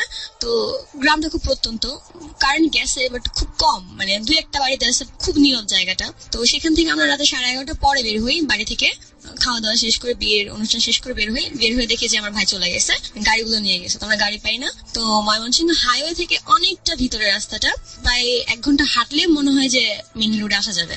তো আমরা বের হয়ে যে খালু বলতেছে যে ঠিক আছে, আমরা ফোন দিচ্ছি, গাড়ি নিয়ে আসবে, যদি না আসে সামনে থেকে গাড়ি নেবে, সামনে একটা স্ট্যান্ড আছে, ওখান থেকে হাইওয়ে পর্যন্ত যেতে পারলেই ওখান থেকে যাওয়া যাবে বাসা। ওকে ফাইন, আমরা হাঁটছি। তো আমার খালু আর আমার সেজু খালা সামনে যাচ্ছে, আমার 2 ছোট খালাতো ভাই ওদেরকে নিয়ে, তারা অনেকখানি দূরে। মাঝখানে ছিলাম আমি, আমার ডান পাশে ছিল আশা, আর আমার বাম পাশে ছিল আশার ছোট বোন মিম। আর আমাদের থেকে 2 হাত পিছনে আমার 3টা ফ্রেন্ড ওরা ছিল। তো এমনি আমরা ফান করতেছি, মজা করতেছি, হাঁটতেছি। তো আমার পিছন থেকে একটা ফ্রেন্ড বললো, আচ্ছা তোর এই মোমেন্টে কি মনে হয়, কি হওয়া উচিত এখন? আমি বললাম যে ডর হলে এখন খুব ভালো হতো, খুব মজা পেতাম, এরকম ইনভারনমেন্টে তো ডরটা জন্ম উঠবে। তো আমি আশাকে ফাইজলাম করে কি বললাম যে আচ্ছা, এখানে যদি কোনো হন্টেড কোনো প্লেস থাকে তাহলে কত মজা হতো না, আমরা অনেক কিছু এক্সপ্লেস করতে পারতাম। তো আমাকে বললো কি যে যদি এখানে কোনো হন্টেড প্লেস থাকে আমি বুঝতে পারবো। আমি ওটা ফান হিসেবে নিছি, এর আগে ওর কাহিনী যতগুলো আমাকে বলছে আমি একটাও ট্রাস্ট করিনি অনেস্টলি। তো আমাকে বলে বুঝতে পারবে আমি কি ফাইজলামি করিস। তো এই কথা বলতে বলতেই হাতের ডান পাশে, মানে ও যে পাশে ছিল ওই পাশে একটা মসজিদ এসে পড়ে। তো তখন ও মসজিদটা দেখে কি করে, চুলগুলো ছাড়া ছিল, শাড়ি পরা ছিল, চুলটা খোপা করে আঁচলটা টেনে মাথায় দেয়, মাথায় কাপড় দেয়। তো পিছন থেকে আমার ফ্রেন্ড শাওন বলতেছে, দেখছিস তুই তো একটা পেতনি, ও কি সুন্দর ভদ্র মেয়ের মতো মাথায় কাপড় দিল, তুই এখনো মাথায় কাপড় ছাড়া ঘুরতেছিস। আমি বললাম আমার আঁচল তুই পিন করা, তো এটা কিভাবে দিব, পিন কি খোলা যায় না? আচ্ছা ঠিক আছে। তো আমার হাতে পার্স ছিল, আশাকে ডাকলাম যে আশা পার্সটা ধর, আমি পিনটা খুলে মাথায় কাপড়টা দিই। তো আমি ওকে ডাকতেছি, ও শুনতেছে না। তো কয়েকবার মুখে ডাকছে 2-3 বার, ও শুনে না। দেন আমি আমার হাত দিয়ে ওর কাঁধে ধাক্কা দিয়ে ডাকি যে আশা শোন, কি রে পার্সটা ধর। তাও শুনতেছে না। 3-4 বার যখন দিছি তখন আমার মাথা হঠাৎ করে চলে আসলো এটা যে অ্যাকচুয়ালি ওর সাথে তো কিছু একটা ছিল। এখন কি ওরকম কিছু হলো, জোরে ধাক্কা দিয়ে, তাও মানে ও কোনো কথাই বলতেছে না, শুধু হাঁটতেছে। তো ততক্ষণ আমি বুঝে গেছি যে সামথিং ইজ রং। আমি জাস্ট পিছনে ফিরে আমার ফ্রেন্ডদের ডাক দিলাম যে শাওন, ফাহিম, আবির, সামথিং ইজ মেবি রং। এই কথাটুকু বলতে 2 কি 3 সেকেন্ড টাইম লাগছে। সামনে ঘুরে দেখি অনেকখানি চলে গেছে, মানে 2-3 সেকেন্ডে হয়তো 2-4 কদম যাওয়া যায়, কিন্তু মিনিমাম 100 কদম এরকম চলে গেছে। মানে দৌড়ে গেলে মানে যাওয়া যাবে না, প্রায় আমার খালামুনিদের কাছাকাছি। আমি ওরা দৌড়ে ধর, ওরা গেল, দৌড়ে গিয়ে ওরা 3 জন ধরলো, ওদের 3 জনকেও ফেলে দিবে, মানে একদম ফেলে দিচ্ছে, মানে পড়ে যাচ্ছে। আমি চিৎকার দিলাম যে খালাম্মা আসেন তাড়াতাড়ি, এখানে কিছু একটা হচ্ছে। তো ওনার সামনে থেকে ব্যাক করে। তো এখন এমন একটা জায়গা পুরো অন্ধকার চারপাশ, বিয়ে বাড়ি থেকে অনেকখানি চলে আসছি, ওখানেও ব্যাক করা সম্ভব না, সামনেও কোনো গন্তব্য নাই, কি করা যায়। তখন দেখলাম যে পিছনে একটুখানি 2-3 মিনিটের রাস্তা একটা দোকান, লাইট জ্বলতেছে ওখানে, কোলে করে নিয়ে ওর 3 জন ধরে দোকানের কাছাকাছি নিয়ে আসলো। ততক্ষণে সেন্সলেস হয়ে গেছে। দোকানে আসার কাছাকাছি আসার পরে ও সেন্স ফিরে পায়। সেন্স ফিরে পাওয়ার পরে তোরা আমার ধরছিস কেন, তোরা আমার ছাড়, তোদের কিন্তু ভালো হবে না। তো শাওনকে ধরতে যায়, ও কি করে দোকানটা বেঞ্চ ছিল, বেঞ্চটা উঠে নিয়ে শাওনের দিকে ছিল আমার। হ্যাঁ, ব্যাপক শক্তি চলে আসে। হ্যাঁ, ব্যাপক শক্তি চলে আসে। ওটা আবার শাওনের পায়ে গিয়ে শাওন ব্যথা পায় প্রচুর। তো তখন আবার সেন্স হারিয়ে ফেলে। তো এখানে যারা যারা ছিল, খালা, খালু বা আশেপাশের লোকজন জড়ো হয়ে যায়। তো আয়াতুল কুরসি পড়তে থাকে, আমি পড়তে থাকি, সবাই দোয়া দোয়া পড়তে থাকে। ততক্ষণ আমি একটা জিনিস খেয়াল করি, সেটা হচ্ছে আকাশটার দিকে তাকিয়ে দেখি সেদিন হাফ মুন ছিল, একদম রক্তের মতো লাল কালার, যেটা হচ্ছে আমি জীবনে কখনো দেখি নাই। ইভেন আমরা ওখানে যে কয়জন ছিলাম ওই রকম চাঁদ কেউ দেখে নাই। ইভেন মিম বাসা আসার পরে বললো যে আপু সেদিন চাঁদটা দেখছিলা, আমি কিন্তু দেখছি, খুব ভয় পাইছে চাঁদ, আমি না এমন চাঁদ কখনো দেখিনি। ও দেখতেছিলাম যে আশা সবসময় মানে চাঁদটার দিকে তাকাচ্ছে আর মুচকি মুচকি হাসতেছে, চাঁদটার দিকে তাকাচ্ছে আর মুচকি মুচকি। এখানে একটু ইন্টারাপ্ট করি আমি, কিবরিয়া ভাই। একটা এপিসোডে বলছিলাম যে চাঁদ নিয়ে কথাটা, অনেকেই হাসছিল যে চাঁদের সাথে কি সম্পর্ক। চাঁদের সাথে রিলেটেড আছে আর কি এই ধরনের খারাপ শরীরী শক্তির সাথে। চাঁদ আমাদের বডির ছায়া, স্পেশালি বাথরুমের মিরর, অন্যান্য মিরর না, এগুলোর সাথে কিন্তু কানেক্টেড এই জিনিসগুলো। গত এপিসোডে বলছিলাম, আপনি বলছিলেন, আপনি বলেন। হ্যাঁ, তো অনেক মানে একদম ফুল হাফ মুন, আর চাঁদটা একেবারে নিচের আকাশে, যেখানে দেখি যে আকাশ যেখানে মাটির সাথে মিশে যায়, ওখান থেকে মনে হয় যে দূর থেকে দেখলেও না 1 হাত উপরে, এতটা নিচে। তো তখন আবার সেন্সলেস হয়ে যায়। সেন্স ফিরে মুখে পানি টানি দেওয়ার পরে বলছে কি ব্যাপার, আমি এখানে কেন? পরে ওরা তো আর বলা যাচ্ছে না। তো আমরা বললাম কি যে দেখছিস তো গাড়ি নাই, গাড়ি চলে গেছে, আমরা এখানে দোকানে বসে গাড়ির জন্য ওয়েট করতেছি। আচ্ছা। তো শাওনার ভাইজান বলছে কি ক্ষুধা লাগছে বুবো? হ্যাঁ। চাটনি খাবা? তো দোকান থেকে 3টা চাটনি নিয়ে গেছে। ও খুব দ্রুত চাটনিগুলো খাইছে, 3টা প্যাকেট শেষ করে ফেলছে। তো খাইতে খাইতে তখন আবার এরকম প্রসেস হয়ে যায়। তখন মানে ব্যাপারটা আরো বেশি সিরিয়াস হয়ে যায়। আমার খালু, আমার দোকানের একটা লোক, খালাম্মা, আরো 6 জন মিলে ওকে ধরে রাখতে পারতেছিল না, এত শক্তি চলে আসে, 6 জনকে ফেলে দিচ্ছে। ততক্ষণে গাড়ি নিয়ে আসে, প্রায় 12টা বেজে গেছে রাতের। ছোট পিক আপ থাকে না, একেবারে ছোট। তো আমার খালতো ভাই একটা পিক আপ ছিল, ওইটা নিয়ে চলে আসে যে এনি হাও তো যাওয়া লাগবে। ও পিক আপে উঠবে না, কিছুতেই পিক আপে উঠবে না, আমি উঠবো না, আমাকে উঠাতে পারবে না, আমি এখান থেকে যাবো না, আমি এখানেই থাকবো। তো ওকে পিক আপে উঠানো হয়। পিকআপের সামনে যে বসার জায়গা থাকে, সেখানে আমার খালাতো ভাই একটা, ও ড্রাইভ করতে থাকে, আমার খালামুনি, বাচ্চা 3 জন যারা ছিল ওদের নিয়ে খালামুনি আর আমার খালাতো ভাই থাকে। আর পিছনে এক কোনায় থেকে আসার এক পাশে শাওন, এক পাশে ফাহিম, সামনে আবির। আর খালু থাকে, আমার খালাতো ভাই, খালাতোর ফ্রেন্ড, আর আমি থাকি। তো যাচ্ছি, এরকম অ্যাক্টিভিটি করতেছে, একবার হাসতেছে, একবার কান্না করতেছে, একবার চিৎকার করতেছে। তো এরকম প্রায় হাইওয়ের কাছাকাছি যখন চলে আসছি, তখন রাস্তাটা একদম প্লেন, একদম সমান। তো সেখানে যাওয়ার পর হঠাৎ করে গাড়িটা বাউন্স করা শুরু করছে, একদম পরপর 3 বার বাউন্স করে। আর তখন আশা এত জোরে চিৎকার করতেছিল, যেমন আকাশ পাতাল ফাটে চিৎকার করতেছিল, তার খুব জোরে হাসতেছিল, একদম খিলখিলিয়ে। তো বাউন্স মনে আছে, তোমার কিছু মনে আছে? না, আমার কিছু মনে নেই। খুব হাসতেছে মুখ থেকে শুনি না তো, আমি পুরাই মানে আমি এগুলো করছি, আমার কিছুই মনে নেই। আমার এতটুকু মনে আছে যে দোকানের সামনে আমি বসেছিলাম, আমার মাথা ভিজা ছিল, আমার গায়ে পানি দেওয়া হয়েছিল। দেন আমার ফ্রেন্ডে জিজ্ঞেস করছিলাম যে আমার মাথায় এত পানিটা ভিজাইছিস কেন।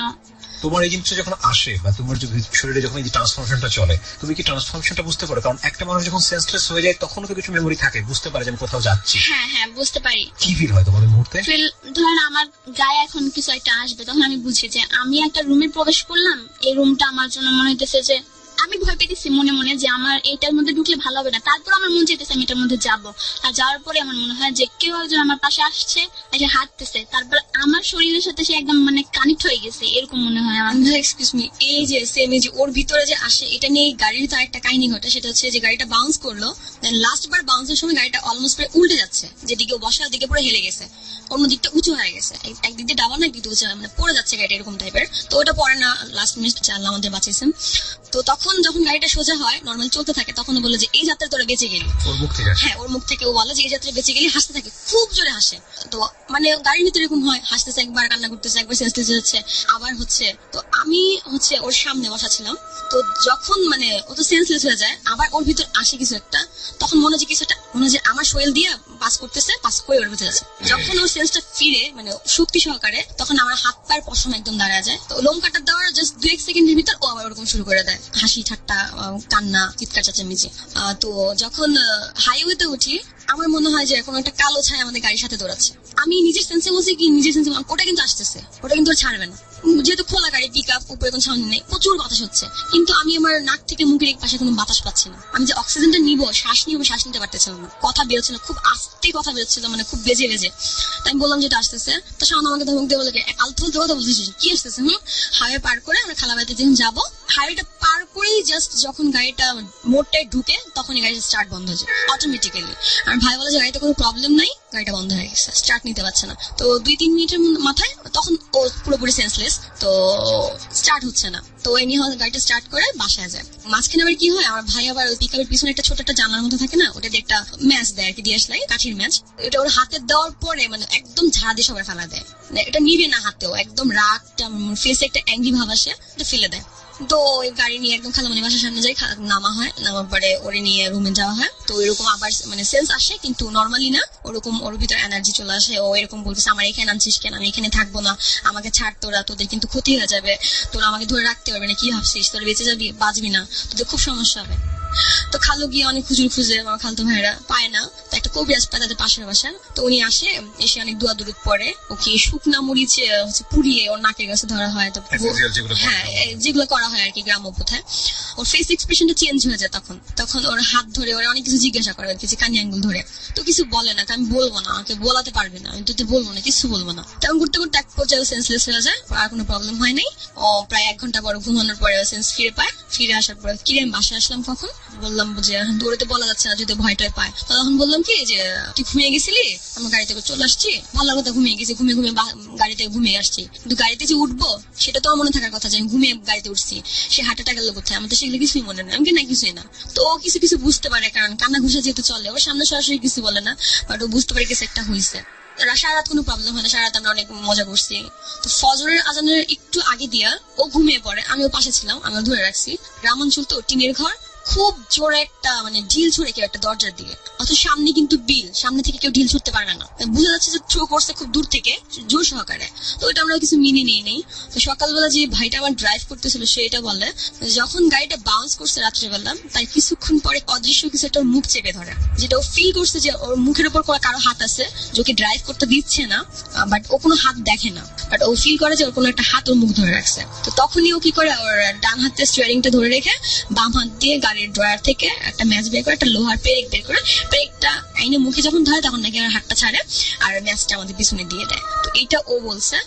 দেন গেল সারাদিন ভালো। তো ওখান থেকে আমরা মেজো খালার বাসা যাবো, বিকালে যাই খালামনির বাসায়। গ্রামাঞ্চল, ঝোপঝাড় আছে, বিল টিল আছে, তোরা ঘুরতে থাকে। তো ও যেতে চায়, তো আমি বলি না তুই যাস না, তুই আমার সাথে থাক, তোর শরীরটা এমনি ভালো না, তো যাওয়া লাগবে না। তো আমার মেজো খালার ছেলের বউ, উনি একটু দোয়া কালাম জানে, উনি বললো কি তোমাদের একটা প্রবলেম হচ্ছে তাই না, সমস্যা নাই, আমি ফুদি দিচ্ছি, আল্লাহর কালাম যেহেতু, আল্লাহর কালাম থেকে দোয়া পড়ে দিচ্ছি, আল্লাহর রহমতে কিছু হবে না, তুমি অনেক ঘুরতে যাও। ভাবি তুমি কিভাবে জানলো, যেটা আমাকে বলা লাগবে না, যতটুকু বলছি ততটুকু শোনো। তো উনি একটা দোয়া পরে আমাদের দুজনের গা বন্ধ করে দেয় ওনার ভাষ্য মতে। তো আমরা হাঁটতে বেরোই, হাঁটি, ছবি টবি তুলি, আসার সময় উনি আবার আমাদের মানে ফুদ দিয়ে গা বন্ধ করে দেয়, টেনশন নিও না, কিছু হবে না। তো আমরা সিএনজি করে হাইওয়ে পর্যন্ত আসি বাসে ওঠার জন্য।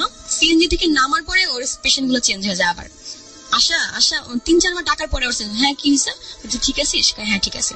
তো রাস্তা দিয়ে যাচ্ছি, তো সামনে শাওন যাচ্ছে মিমকে নিয়ে, পিছনে আবির আম্মুকে নিয়ে, আমি এক হাত ধরে আছি, ডান হাত আশা ধরে আছি, বাম হাত ফাইন ধরে আছে। তো আমাকে মাঝখানে বাস স্ট্যান্ড যেতে একটু হাঁটা লাগে, তো মাঝখানে একটুখানি বললো কি সানা তুই আমার হাতটা ধরে রাখছিস না, আমার হাতটা ভালো লাগতেছে, আমার তো খুব ভালো লাগতেছে, কিন্তু ফাহিম আমার বাম হাতটা ধরে আছে, বাম হাতটা আমার খুব জ্বলতেছে, ওর হাতটা ছাড়তে বলো, তুই আমার হাতটা ধরে রাখতো, হাতটা খুব ঠান্ডা লাগতেছে। তো আমি হাতটা ধরে রাখি, ফ্যারিবল ছেড়ে দেয়, আমি ধরে আছি। তো বাস স্ট্যান্ডের মধ্যে যায়, একদম চুপ, কারো কথা বলে না, এক দৃষ্টি তাকাতে, চোখের পলক একটু পড়ে না। তো বাস স্ট্যান্ড যাওয়ার পরে ওরা বলে কি পানি খাবি, কথা বলে না। শাওন বলে কি পানি খাবা, বলে মানে হ্যাঁ বলে না, মাথা নাড়া, ইশারা করে যে হ্যাঁ খাবো। তো পানির বোতল দেয় ওরে, পানির বোতলটা দেওয়ার এমন ভাবে পানিটা খায় যে বোতলটাকে দলায় মুছে এক করে ফেলবে, ভেঙে ফেলবে বোতলটা। তো পানিটা খাওয়া শেষে বোতলটা ঢিলে মেরে ফেলবে। তো একদিন তাকাই আছে। তো বাসে উঠছে, বাসে উঠার পরে সেন্সলেস, ফুল রাস্তাও সেন্সলেস ছিল, ওর কোনো হুঁশ ছিল না। মানে বাসের কোনো কাহিনী ওর মনে নাই। বাসায় আসে, তো এখন আমরা তো টেস্ট যে আমরা তো জানতাম না যে আন্টি ব্যাপারটা জানে কি জানে না। তো আমি কি এই অবস্থায় বাসায় নিয়ে যাবো, আন্টি আবার কি না কি ভাববে। তো ওর বাসার সামনে একটা মসজিদ ছিল, তো আমি ফাইনালি বললাম কি যে চল একটু মসজিদে হুজুর গেছে ঝাড়া নিয়ে যাই, যদি সেন্স ফিরে বাসায় গিয়ে কিছু হলে সেটা আন্টি ম্যানেজ দিতে পারবে, বাট আমাদের কাছ থেকে যেন ভালোভাবে বাসায় ফিরে। তো সেন্সলেস মসজিদের সামনে রিক্সাটা থামানো হয়েছে, 2-1 মিনিটের মধ্যে ফুল সেন্স চলে আসছে। তো আমরা হুজুরে খুঁজতেছিলাম, হুজুর ছিল না তখন, রাতের প্রায় 15-10টা বাজে, হুজুর নাই, নামাজ পড়া চলে গেছে। তো তখন সেন্স চলে আসছে, কি ব্যাপার আমি রিক্সায় কেন, এখানে কেন, বাস থেকে নামছি, বাসা চলে আসছি। বাসা চলে আসছি এত তাড়াতাড়ি, একটু আগে আমি সিএনজি থেকে নামলাম বাসে ওঠার জন্য, তাহলে তাড়াতাড়ি বাসে চলে আসলাম কি করে, তুই ঘুমে আসছিস। আচ্ছা ঠিক আছে, তাহলে 10টা বেজে গেছে, তাড়াতাড়ি বাসা দিয়ে আস, বাবা বকা দিবে বেশি দেরি হয়ে গেলে। বাসা যাওয়ার পরে গিয়ে দেখি আঙ্কেল এখন আসে নাই, ওর বাসা শুধু ওর মা আর ওর ছোট বোনটা, একদম ছোট একটা পিচ্ছি, মিম তো আমাদের সাথে ছিল। ওদের 3টা রুম, একটা বাথরুম বাহিরে, আরেকটা ভিতরে অ্যাটাচ বাথরুম। যেটার ভিতরে অ্যাটাচ বাথরুম, আন্টি সেটার ভিতর ছিল, বাথরুমের ভিতর আন্টি ছিল না, শুধু জান্নাত, ওর একদম ছোট বোনটা 2.5 বছর বয়স, ও ছিল। তো আরে পাশের রুমে আমি আসার মিম দাঁড়ানো।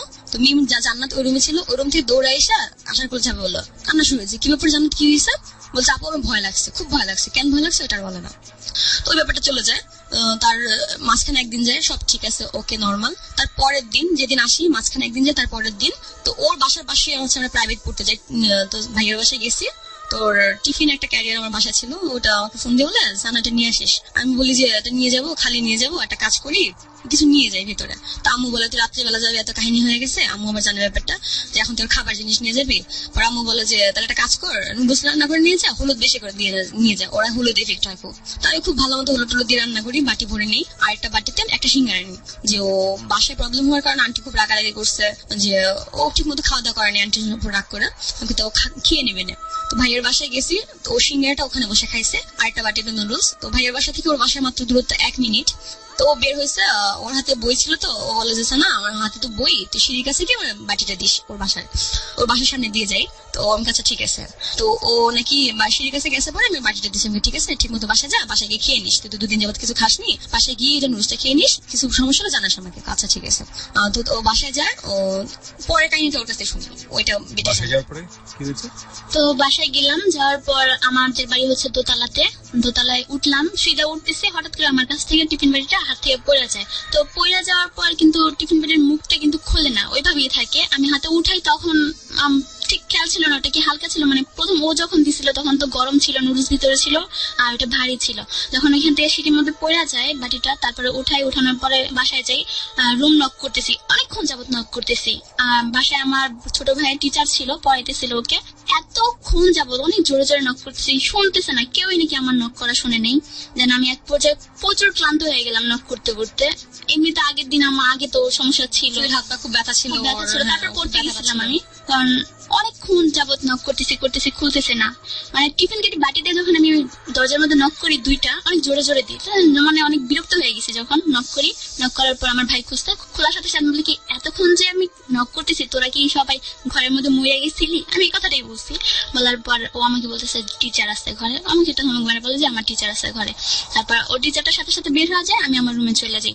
যাওয়ার পর মানে তখন তো মানে হয়েছে কি, আমি যে বিয়েতে গেছিলাম সেটা আমার ভাই নাকি ওকে বলে যে মাত্র 2বার নক করে বলতে এতবার নক করছিস, অথচ ও কিন্তু অনেকবার নক করছি আমি। তো ক্লান্ত হয়ে ও সিঁড়ির কাছে বসে গেছে একবার, সিঁড়ির কাছে বসে বসে দরজা নক করতেছিল, সিঁড়িতে বসেই। তারপর ঢুকলাম ঘরে, ঢুকে আমি বলতেছি যে পড়ে আসছি একটু ফ্রেশ হয়। তারপর আম্মুর সাথে তো রাগ করে আমি খাওয়া দাওয়া করি না, মানে 2-3 বেলা খাওয়া দাওয়া ছাড়া ছিলাম। তো বলতেছি সানা যেহেতু নুডলসটা আনছে আমি এখন নুডলসটা খাবো, তো হাত মুখ ধুয়ে আসলাম, নুডলস খাবো, নুডলসটা ব্যাপারটা খুললাম, একটু নুডলস নেই। প্রিয় শ্রোতা, আমরা এই জায়গাটায় ছোট্ট একটা বিরতি নিতে চাই, 4 মিনিটের ছোট্ট একটা বিরতি নেব। This is really mysterious. Of course ব্যাখ্যা তো রেজা ভাই রেডি করেছেন, রেজা ভাইয়ের কাছে ফিরবো, তবে 4 মিনিটের ছোট্ট একটা বিরতি। আপনারা যারা রেজা ভাইয়ের সঙ্গে সরাসরি কথা বলতে চান, ইনফ্যাক্ট তাকে দেখতে চান, চলে আসতে পারেন আমাদের ফেসবুক পেজে। ফেসবুকের ঠিকানা www.facebook.com/DAARTAROT, DAARTAROT। আমি আবারও বলছি www.facebook.com/DAARTAROT। TAROT। পেজটি আছে ডর ট্যারোট নামে। লাইক দিয়ে দেবেন। লাইক দেওয়ার সঙ্গে সঙ্গে আপনি সারা সপ্তাহ, সারা জীবন, সারা মাস, সারা বছর সবসময়ের জন্য কানেক্টেড থাকবেন। চাইলে ফেসবুকে আপনারা রেজা ভাইয়ের সঙ্গে কথা বলতে পারবেন। 4 মিনিট পরেই ফিরছি। ডর মানে ভয়।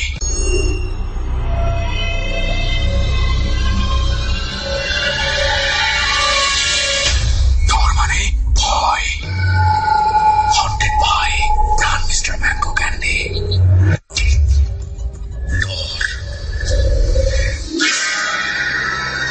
4 মিনিট পর আরো একবার স্বাগত ডরের স্পেশাল সেগমেন্ট ট্যারোট কার্ড সেগমেন্টে, এবং রেজা ভাই ও আরজি কিপ্লি আপনার সঙ্গে রয়েছে। আর এখানে আশা ও সানা, দুজন বন্ধুর জীবনে ঘটে যাওয়া ভয়াবহ দুর্ধর্ষ একটি ঘটনা শুনছিলাম।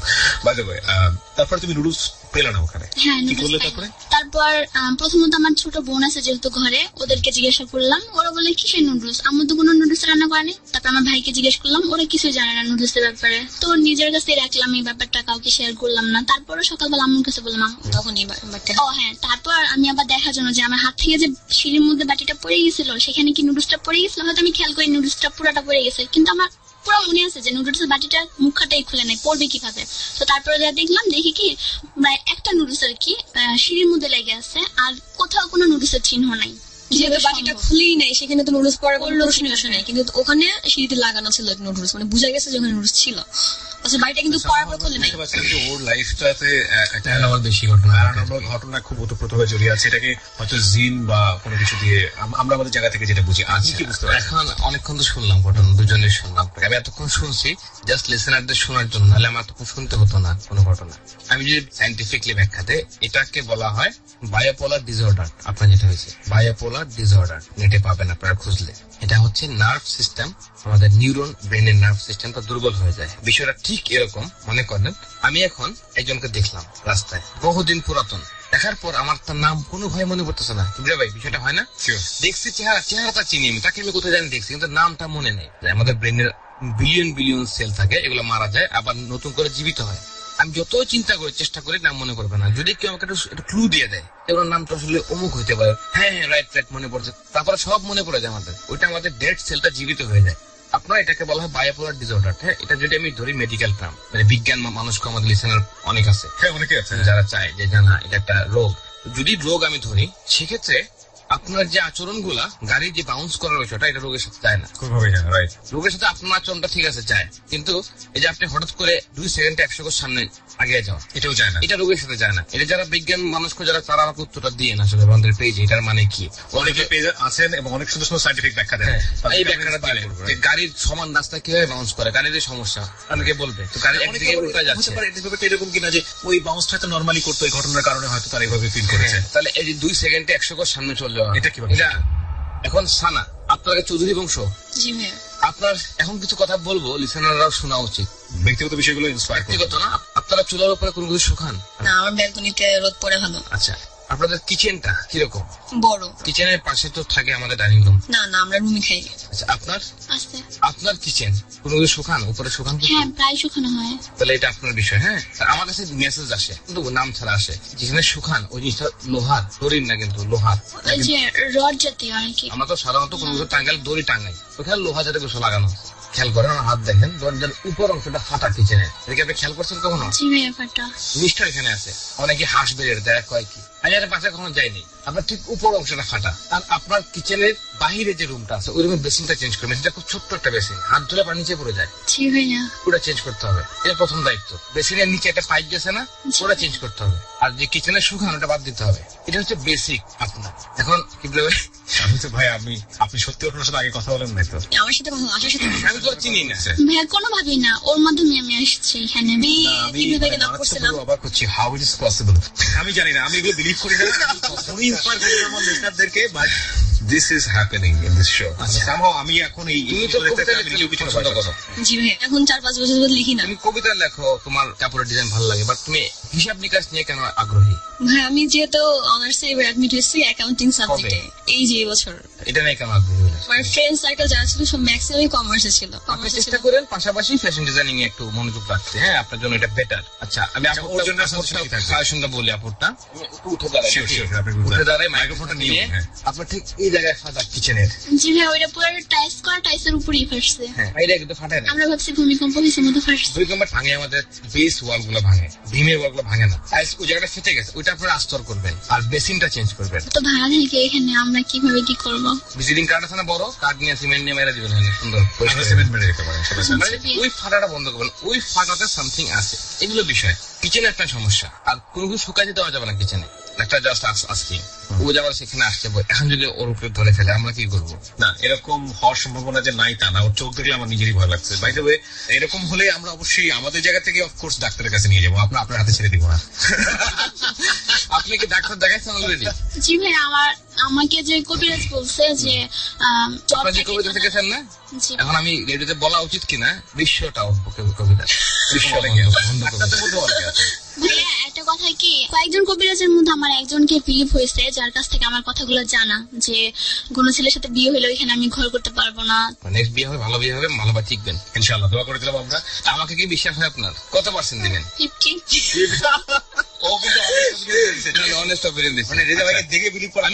আমি কি বললে একটা বিলিভ হবে? 1 মিনিট, সেটা হচ্ছে আমি কিন্তু তোর বাসায় অনেকবার গেছি, তারপরে কিন্তু ফাটলটা আমার চোখে পড়েনি। ভাইয়া কিন্তু জীবনে কোনদিন যাই নাই, ইভেন তোর বাসাটা কোথায় তোর সাথে কথা বলেনি, সেটা জানলো কি করে? বেসিনের কথাটা, যে বেসিনটা খুব ছোট এন্ড ওই পাইপে অনেক সমস্যা। তারপর আপনি আমাকে 50% দিলেন। না ভাই, এখানে একটা কাজ আছে, এখন আপনি আমাকে বোঝান, মানে আপনার জায়গা থেকে এটা প্যারানর্মাল ব্যাখ্যাটা কি? এটার প্যারানর্মাল যে ব্যাখ্যা দুইটা আমি দিই। আপনার সাথে সানা কানেক্টেড। কিভাবে কানেক্টেড? কারণ যে জিনিসটা আপনার সাথে আসে সে সানার মাধ্যমে আপনার কাছে আসে। ভাইয়া যখন ওর সাথে আমার কোনো কানেক্ট ছিল না, চিনতাম না, ছোটবেলা থেকে। ওটা একটা মানসিক রোগ ছিল তখন। আপনার আজকে ডিভোর্স হয়ে গেছে, এটা একটা এফেক্ট বলে এটাকে। মানে ডিভোর্সের কালীন সময় তো আমি ওর সাথে ছিলাম না, কিন্তু যখন মানে ওর হাজবেন্ডের বাড়িতে ছিল, তখন আমি বিয়ে সম্পর্কটা জানতে পারি। ওর সাথে তেমন একটা হাই হ্যালো ফ্রেন্ড ছিলাম আমরা জাস্ট। এটা একটা মাধ্যমে আসে। যেমন ধরেন একটা লোককে আমি জীবনে চিনি না, আজকে তার সাথে আমার খুব অন্তরঙ্গ সম্পর্ক হয়ে গেছে, যেমন কি বিয়ে এরকম আছে না মানুষের। আপনার তো পৃথিবীতে ছিলেন, দুনিয়াতে এক্সিস্ট করতেন, আপনার সাথে কানেক্টেড, কিন্তু আপনার উপর এফেক্ট আসবে না এবং ওনার উপর আজকের পর থেকে এফেক্ট আসবে না, আমি আশা করি ইনশাআল্লাহ। প্যারানর্মাল ব্যাখ্যা হচ্ছে এটা দেয়ালের যে ফাড়াটা আছে, জিনরা সবচেয়ে বেশি ছায়ার মতো, মানে খুব চিকন জায়গা পেলে ঢুকতে পারে। কিন্তু এখানে বিষয় আছে, এবার যদি মনে করেন আমরা যদি জানলা খোলা রাখি, জিনদের ঢুকতে সুবিধা হয়, বাসায় বন্ধ রাখি তাহলে সে সহজে ঢুকতে পারে না। এখন জিনরা বাহির থেকে আকৃষ্ট হয়, উনি কোনো গাছের কাছে গেছিল, এটা কমন একটা কথা কবিরাজরা যেটা বলে সেটা আমি বলবো। এখন আপনাকে অনেক আগে থেকে দেখে রাখছে যে আমি তার উপরে ভর করবো, যেটা প্রথমে বলছি আমি গত এপিসোডে কিবরিয়া ভাই, যে বডি স্ট্রাকচারের উপরে, মানে আপনাকে সে পছন্দ করছে। আর স্বপ্নের যে বিষয়টা আপনি বলছেন যে মেয়েকে হত্যা করছে, এই করছে সে করছে, এর সাথে এটার কোনো রিলেশন নাই। স্বপ্নে আপনাকে একটা মেয়ে বলছে যে তার হাজবেন্ড তাকে হত্যা করেছে। যে স্বপ্ন এত কিছুই বলতে পারে, সে স্বপ্নে তার নাম ঠিকানা আপনাকে বলতে পারে চাইলে, সে বলে নাই কোথায় মারা গেছে, কেন মারা গেছে, সবকিছু বলছে। তার আরে পোশাক দেখছেন, সে কিভাবে মরছে, কে তাকে দাফন করে, সব সে বললে আপনাকে বলে দিচ্ছে। নাম ঠিকানা বলতে আপনাকে বাসায় হামলা করতে পারতো, তোমার হাজবেন্ড খুনি, হাজবেন্ড তো ভয় পাইতো যে আমি তোমার থেকে জানা না, সে কেন জানলো, সে বলা নাই। এটা আমাদের ইলিউশন থেকে হয়, হ্যালুসিনেশন থেকে। আপনার ভয় কারণ হয়, আপনার মধ্যে যদি ভয় কমাতে পারেন আপনার এই দিকটা কমে যাবে। এখন একটা বিষয়, এখানে আরেকটা সাইন্টিফিক ব্যাখ্যা হচ্ছে, সানা বা তার ফ্রেন্ডরা বা আপনার ফ্রেন্ডরা যখন আপনাকে রেগুলার এগুলো বলতে থাকে, আপনার ব্রেনটা ঢুকে গেছে যে আমার সাথে কিছু একটা আছে, ওরা যত বলা কমায় দিবে আপনি এটা ভুলে যাবেন। আমরা কিন্তু বলিই না ওরে, আমরা মানে একেবারে বললাম, এখন বলতে আসছি বিধায় সেজন্য বললাম। তারপরে যেদিন তোমরা ময়মনসিংহ এর রাস্তা দিয়ে হাঁটতেছিলা, তুমি পিছনে থাকা ফাইনকে বলছিলা তাই মনে কিছু একটা হয়েছে তার, এটাও তো একটা বলা। সে তো এই যে হাতে শুনছে যে আমার কিছু একটা হয়েছে, এই যে কথাগুলো আমার ওর কিছু ধরছে, ওর কিছু একটা হয়েছে, ওর মধ্যে কিছু ঢুকে সাবসিকুয়েন্ট মাইন্ডে থেকে যায়, এগুলো মানুষের সাবকনসিয়াস মাইন্ডে ঢুকে যায়। এই সাবকনসিয়াস মাইন্ডে আমি অনেক কিছু বলবো আগামীতে ইনশাআল্লাহ। তো এইটা হচ্ছে সাইন্টিফিক, একটা ডাক্তার যদি হতো সাইকোলজিস্ট, সে আপনাকে এই কথাগুলো বলতো। আর প্যারানর্মাল ব্যাখ্যা তো আমরা দিলাম, আর কিছু জিনিস আমি দিয়ে দিব রেডিওর পরে, যেহেতু রেডিওতে বলা নিষেধ। ওকে, এগুলো অদ্ভুত হলো সত্য, এগুলো নিয়ে আপনারা চাইলে ফানও করতে পারেন যে এত বড় একটা সমস্যা সায়েন্সের জায়গা থেকে ব্যাখ্যাটা এরকম, সেটার সমাধান আমাদেরকে রেজা ভাই দিয়ে দিলেন। একটা বেসিন চেঞ্জ করতে হবে, আর উপরে হচ্ছে হলো দরজার ফাটা বন্ধ করতে হবে। সো ইটস রিয়েলি ফানি, আপনারা চাইলে হাসতেও পারেন, but the thing is that the world is of course অনেক অনেক অনেক বেশি ইলিউস্টিক। এই কারণে বলবো যে অনেক কিছুই আমরা জানি না। আমরা এই ক্ষুদ্র দুনিয়াতে বসবাস করি, যেটা মহাজাগতিক বিশ্বের একেবারেই ক্ষুদ্রতম বস্তুদের মধ্যে একটি। আর 2 নম্বর যেটা, সেটা হচ্ছে আমরা আমাদের ব্যক্তিগত জীবনে যেভাবে চলছি, সায়েন্স বিভিন্ন কিছু আবিষ্কার করছে, সায়েন্সের বয়সই বা কত। আমরা যদি সেখান থেকে ধরে রাখি যে মানুষ পাথরে পাথরে ঘর্ষণ দিল না জেনে না বুঝে, মানুষ আগুন আবিষ্কার করে ফেললো, সেখান থেকে আজকের যে মডার্ন পৃথিবী সেটার বয়সই বা কত। সেই বয়স আর মহাজাগতিক বিশ্বের বয়স, সেখানে অপার সম্ভাবনা, এবং সেই জায়গাটি থেকে সবকিছু বিজ্ঞানের আলোতে দেখা।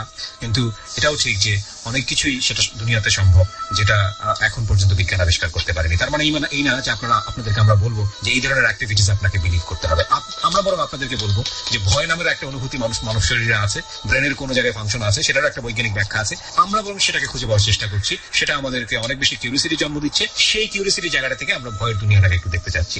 বাই দ্য ওয়ে, আমাদের একটা বিরতি নিতে হবে। বিরতির পর যে গেস্টগুলো অপেক্ষা করছে তাদের সিনপসিস আপনাদের কাছে তুলে ধরার চেষ্টা করবো। 5 মিনিটের ব্রেক। ডর মানে ভয়।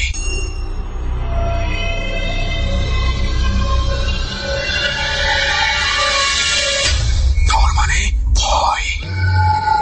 Haunted by Run Mr. Mango Candy. ডর। প্রিয় শ্রোতা, 5 মিনিট পর আপনাদের সবাইকে আরো একবার আমন্ত্রণ ডরের স্পেশাল সেগমেন্ট ট্যারট কার্ড রাউন্ডে। রেজা ভাই এবং কিপ্রিয়া আপনাদের সঙ্গে রয়েছে এবং আরো 3 জন বন্ধু এই মুহূর্তে বিরতির ফাঁকে স্টুডিওতে এসে চেয়ারে আসন গ্রহণ করেছে। আমরা একটু সিরিয়ালি তাদের নামটা একটু জানি একের পর এক। আপনার নামটা বলেন। মোহাম্মদ আমির হোসেন, গাজীপুর থেকে।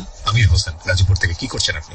পড়াশোনা করছেন। আপনার নামটা বলেন। নাম প্রকাশ আমি অনিচ্ছুক। কোথায় আছেন? মিরপুরে। মিরপুরে আছেন। জি। আপনি? জি, আমি নিজেও নাম প্রকাশ অনিচ্ছুক। আপনার কোথায় আছেন? আমি মিরপুরে আছি। মিরপুরে আছেন। আপনারা দুজন বোধহয় বন্ধু নাকি? মানে আমার ভাগিনা হয়, আমি মামা ভাগ্নি সম্পর্ক। জি। দুজন আমির। জি। কি বিষয় আপনার? মানে আমার ব্যাপারটা হচ্ছে আমার একটা মেয়ের সাথে পরিচয়। আপনি কোনো প্যারানরমাল অ্যাক্টিভিটিস এর মধ্যে আছেন? কোনো ভৌতিক ঘটনার মধ্যে আছেন? এটাই মোটামুটি প্যারানরমালের মধ্যে। কিরকম? এটা হলো সে 3 বছর যাবত অসুস্থ, একদম বিছানায় পড়া। এটা প্যারানরমাল অ্যাক্টিভিটিস না ভাইয়া। এরা ইন্ডিয়ানে নিয়ে যাওয়া হয়েছে, রিটার্ন দিয়ে দিছে। পৃথিবীতে এরকম অসংখ্য রোগ আছে যেগুলো এখনো বের হয়নি। আমি অনেকগুলো আধ্যাত্মিক লোকের কাছেও গেলাম, প্রায় 30 জন। আপনি দুনিয়ার সমস্ত আধ্যাত্মিক লোকের কাছে গেলেও তারা একটা না একটা প্রবলেম তারা সবাই এক কথাই বলছে। কি বলছে? যে আর মানুষ ক্ষতি করছে এরকম কিছু। সবাই বলবে, কারণ সবার এখানে বিশেষ ফায়দা আছে, আমাদের কোনো ফায়দা নেই। এবং সেই জায়গা থেকে আমরা আপনাকে অবশ্যই জানা দেবো না ভাইয়া। তবে আমার মনে হয় রেজা ভাই আপনি এই বিষয়টাতে স্ট্রিক্টলি একটা জিনিস বলে দিতে পারেন যে এগুলো যদি আমরা শুরু করি লাখ লাখ লোক এটা করতে হবে। এরকম অসংখ্য জিনিস বেটার হয় আল্লাহর কাছে দোয়া করে। আমরা আমাদের লিসনারদেরকে বলবো এই ধরনের ঘটনা নিয়ে আমাদের মুখাপেক্ষি হবেন না, কারণ আমরা এগুলো সমাধান দিই না। যেহেতু ডর একটি ভৌতিক অনুষ্ঠান যেগুলোর কোনো যৌক্তিক ব্যাখ্যা নেই, সেই বিষয়গুলোকে আমরা সায়েন্সের দিক থেকে আলোচনা করি। পাশাপাশি এটা যদি প্যারানরমাল ওয়ার্ল্ডে আমরা নিয়ে আসি তাহলে বিষয়টা কেমন, সেই বিষয়টা আমাদেরকে রেজা ভাই তার রিসার্চের জায়গা থেকে ব্যাখ্যা দেওয়ার চেষ্টা করেন। তারপর আমরা বলছি overall this is not unscientific show. এটা বৈজ্ঞানিক অনুষ্ঠান নয়, এটা শুধু এন্টারটেইনিং এর জায়গা থেকে আমরা ভয় খুঁজছি। আমরা বলি ডর মানে ভয়, আমরা ভয় পাওয়ানোর চেষ্টা করি। সো ভাইয়া থ্যাংক ইউ আপনাকে এখানে আসার জন্য। আপনার কাছে আসছি, আপনি নাম প্রকাশে অনিচ্ছুক, মামা ভাগ্নি এখানে আছেন। মামা ভাগ্নি বলেই আমরা সম্বোধন করবো, মামার কাছে যাই। হ্যাঁ জি। আমি একটা স্বনামধন্য কোম্পানিতে রিসেন্টলি চাকরিচ্যুত হয়েছি কিছুদিন আগে। এর আগেও বছর 2.5 আগে সেম জিনিসটাই হয়। আমার একটা ফ্যামিলি আছে, একটা ছোট বাচ্চা আছে। এটা রিপিটেড হয় এবং সামওয়ান আমাকে মনে হয় যে পুশ করে এই কাজগুলো করার জন্য। মানে প্রতিষ্ঠানে কি আপনি এমন কোনো কাজ করেন যেটা আপনাকে কেউ পেছন থেকে পুশ করছে? হ্যাঁ। এবং যেটা আসলে নর্মালি একটা বাচ্চা ছেলে যার সামান্যতম জ্ঞান আছে সেটাও করা উচিত না, সেই কাজটা করে ফেলি। আমার কিরকম রিসেন্টলি একটা ইয়ারলি লিভে যাচ্ছিলাম অফিস থেকে। আমি রাতে আসলে ঘুমাতে পারি না, মনে হয় যে কেউ আমাকে ঘুমাতে দিচ্ছে না। বিষয়টা বলছেন এটা প্যারানরমাল জায়গা থেকে আমার মনে হয় ব্যাখ্যা করার কোনো দরকার। এটা পুরোপুরি সায়েন্টিফিক একটা বিষয়। সায়েন্টিফিক আছে, কিছু প্যারানরমাল আছে। তুমি যেটা একটু আগে বললো, তোরাকে পুশ করে আপনার বিছানা, বালিশ এবং তোষক চেক করবেন, পাবেন অবশ্যই কিছু একটা। নেক্সট শোতে আপনাকে ওটা তো আমি বলবো পরে কি করতে হবে। আপনার এটাই রেজাল্ট। আর যে চাকরির জন্য এটার জন্য যে কাজটা করতে হয় এটা আমরা আসলে এটা করি না। এবং সেটার জন্য ব্যক্তিগতভাবে যদি কেউ ইন্টারেস্টেড হয় সেক্ষেত্রে ফেসবুকে কানেক্ট করতে পারে। আপনার সাথে মানুষের সম্পর্ক খুব দ্রুত নষ্ট হয়ে যায়, খুব খারাপ জিনিস। আপনি হঠাৎ করে টেম্পার হয়ে যান, এটা খুব বাজে জিনিস আপনার মধ্যে। এটা মেডিটেশনের মাধ্যমে ঠিক করতে পারেন। আপনার ব্রেনের লেফট হেম্পাশিয়ার দুর্বল, মানে হচ্ছে হঠাৎ করে মাথা ঘুরে ওঠে। জি, রাস্তার মধ্যে হোক, রিক্সার মধ্যে হোক, মানে দুনিয়াটা ঘোলাটে হয়ে যাবে। নামাজ কালাম পড়েন, আল্লাহ রহমতে ঠিক হয়ে যাবে। আমার বিয়ে হয়েছে আজকে প্রায় 6 বছর, সংসার করছি। আমার এটা ফার্স্ট ম্যারেজ, বাট আমার ওয়াইফের সেকেন্ড। জানতেন আপনি আগে থেকে? জি, লাভ ম্যারেজ। তো 2-2.5 বছরের মাথায় হঠাৎ অ্যাবনর্মাল আচরণ একদিন আমি দেখলাম। তো দেখে আমি আসলে জাজ করতে পারিনি যে এই জিনিসটা কি বা কি হচ্ছে।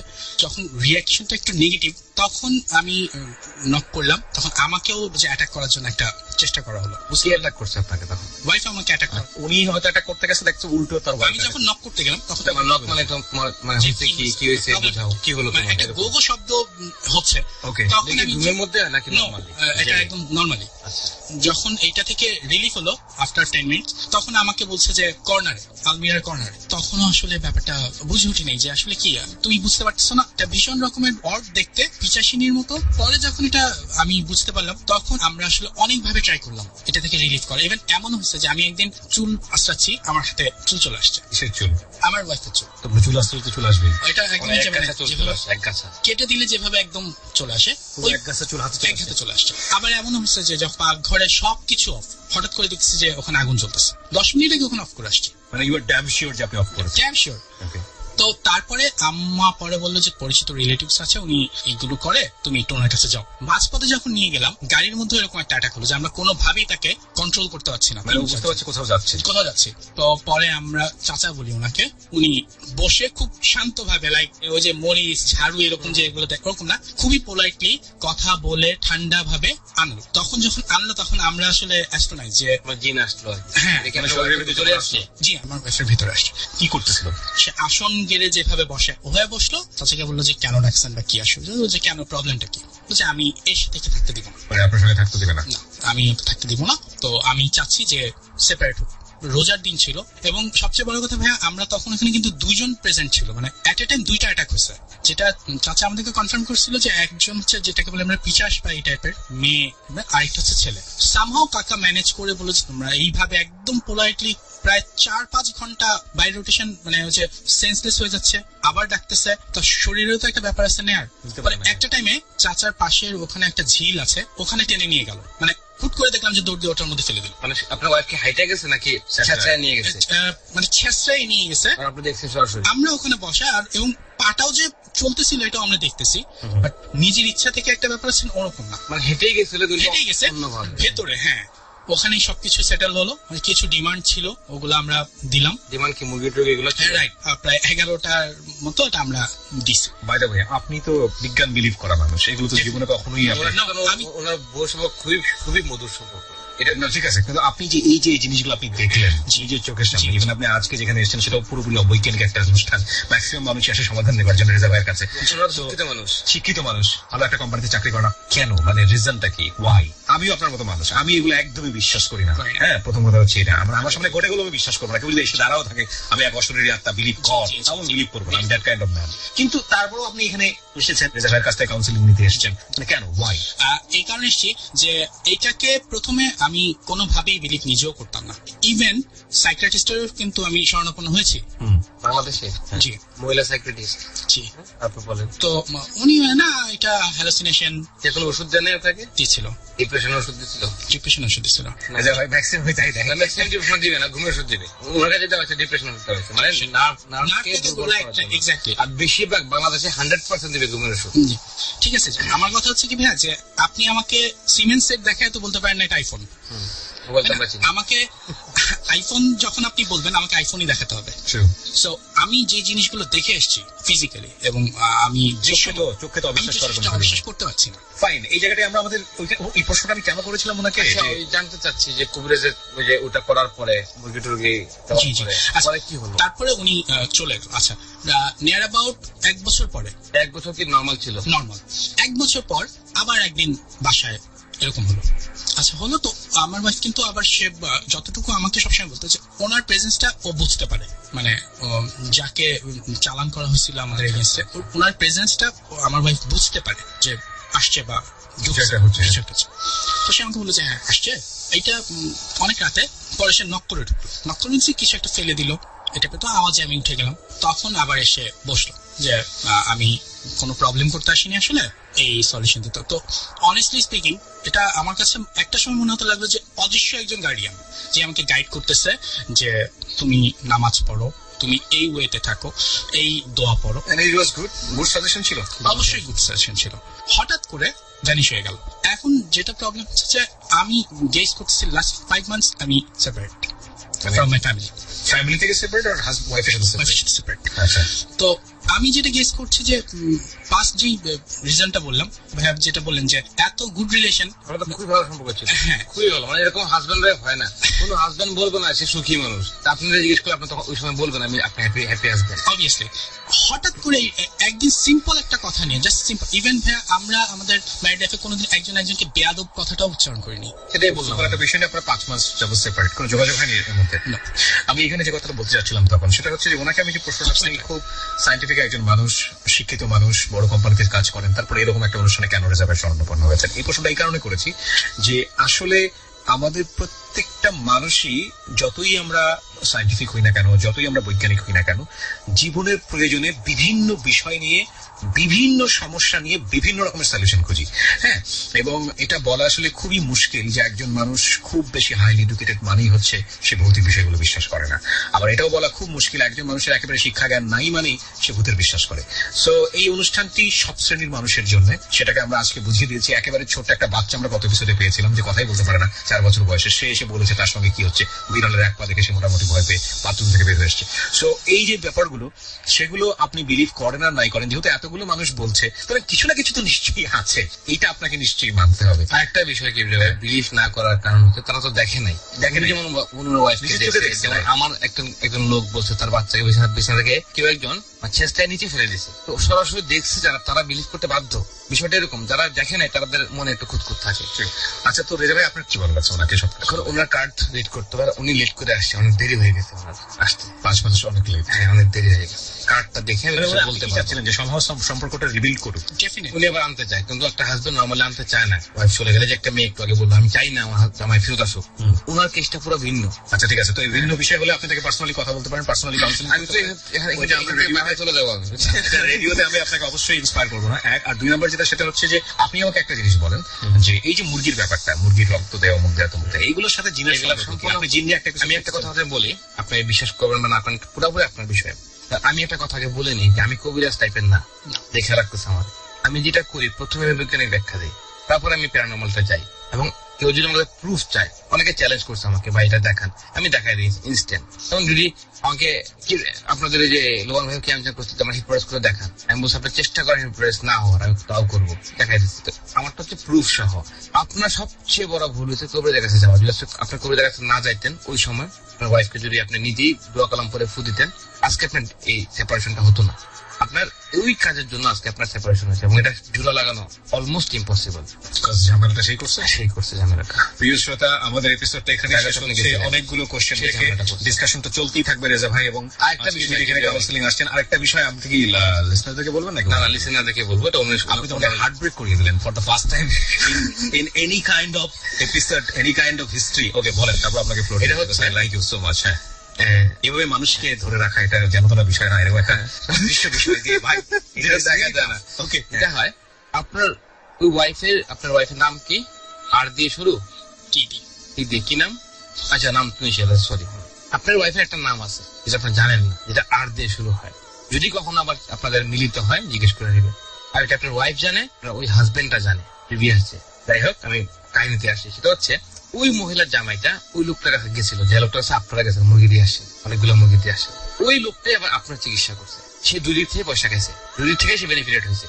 আপনার যেহেতু আর্থিকভাবে আপনার থেকে সেই স্ট্রং, আগের জামাইটা, যেহেতু আপনি হেরে গেছেন। আসলে কি স্ট্রং? আর্থিকভাবে অনেক স্ট্রং, অনেক শুধু স্ট্রং না, অনেক ডাউন, বুঝতে পারবেন, অনেক ডাউন। ওই ছেলেটা অনেক উপরে, ওই ছেলেটা অ্যারোগেন্ট, অনেক খুব অ্যারোগেন্ট টাইপের। অ্যারোগেন্ট বুঝেন তো আপনি, যেমন নাদোষ নুদোষ এরকম না, খুব অ্যারোগেন্ট, খুব ভাবসাব আছে। কি মানে আপনার ওয়াইফের সঙ্গে ওই ছেলেটার সম্পর্ক বা এরকম কোনো কিছু? ওইটা দেখতে হলে কার্ড দেখতে হবে আর কি। হ্যাঁ, তো ওই ছেলেটা আসছিল ওই লোকটার কাছে। তো এই ধরনের আপনি যে এটা করছেন, পুরোপুরি কুফরি করছেন, এটা করছেন মুরগি টুরগি দিয়ে, যেটা করছেন। আমরা জানি জিন মুরগি খায় না, জিনদের খাবার আলাদা। এটা আমি বলবো, রেডিওতে বলবো, জিন কখনো মুরগি খায় না, জিন হাড্ডি খায়, শুধু হাড্ডি। তাও যদি পিওর হাড্ডি দিতে খাবে না, মানুষের ফেলে দেওয়া হাড্ডি জিন খায়। এটা নিয়ে একটা এপিসোড আমি বারবার কি জায়গায় বলছি, এটা বলবো, জানতে চাই, সময় পাচ্ছি না। আপনার বিষয়টা এরকম। তো এখন জোড়া লাগানোটা অলমোস্ট ইম্পসিবল, কিন্তু আপনি মিস করেন, ভালোবাসেন স্টিল, আপনি চাচ্ছেন ফিরে জানতে, আল্লাহ ভরসা, আল্লাহ চাইলে দুনিয়া সবকিছুই সম্ভব। আমি চাইলে এই ধরনের কুফরি করবেন না। আমরা আমাদের রেডিও থেকে বলবো যে দিস ইজ আ কুফরি। যার যার ধর্মীয় দিক, যদি ধর্মীয় দিক থেকে ধর্মীয় ওইটা করবেন না, ধর্মীয় ব্যাপার জ্ঞান যদি আপনি রাখেন, ধর্মীয় বিলিভ যদি করেন, তাহলে না করাটাই ভালো। আপনি কিছু একটা নিয়ে এসছেন, শব্দ শোনাবেন তো? শব্দ, আচ্ছা, এক শব্দকে লিসেন থেকে শোনাতে পারেন। আমি তার আগে বলবো ব্যাকগ্রাউন্ড সাউন্ডটা অফ করতে। এই শব্দটা আপনি করতে থাকেন, আমি এর মাঝখান দিয়ে শেষ করে দিব আমাদের অনুষ্ঠান। আচ্ছা, একটু এলো শুনে।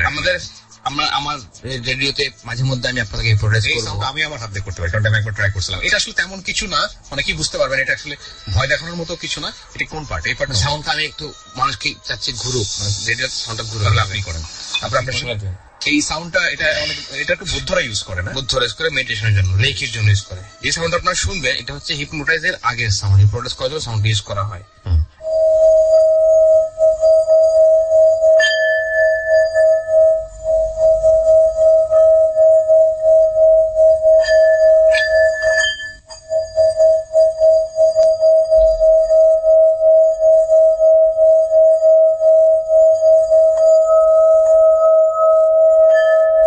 একটু বাজান।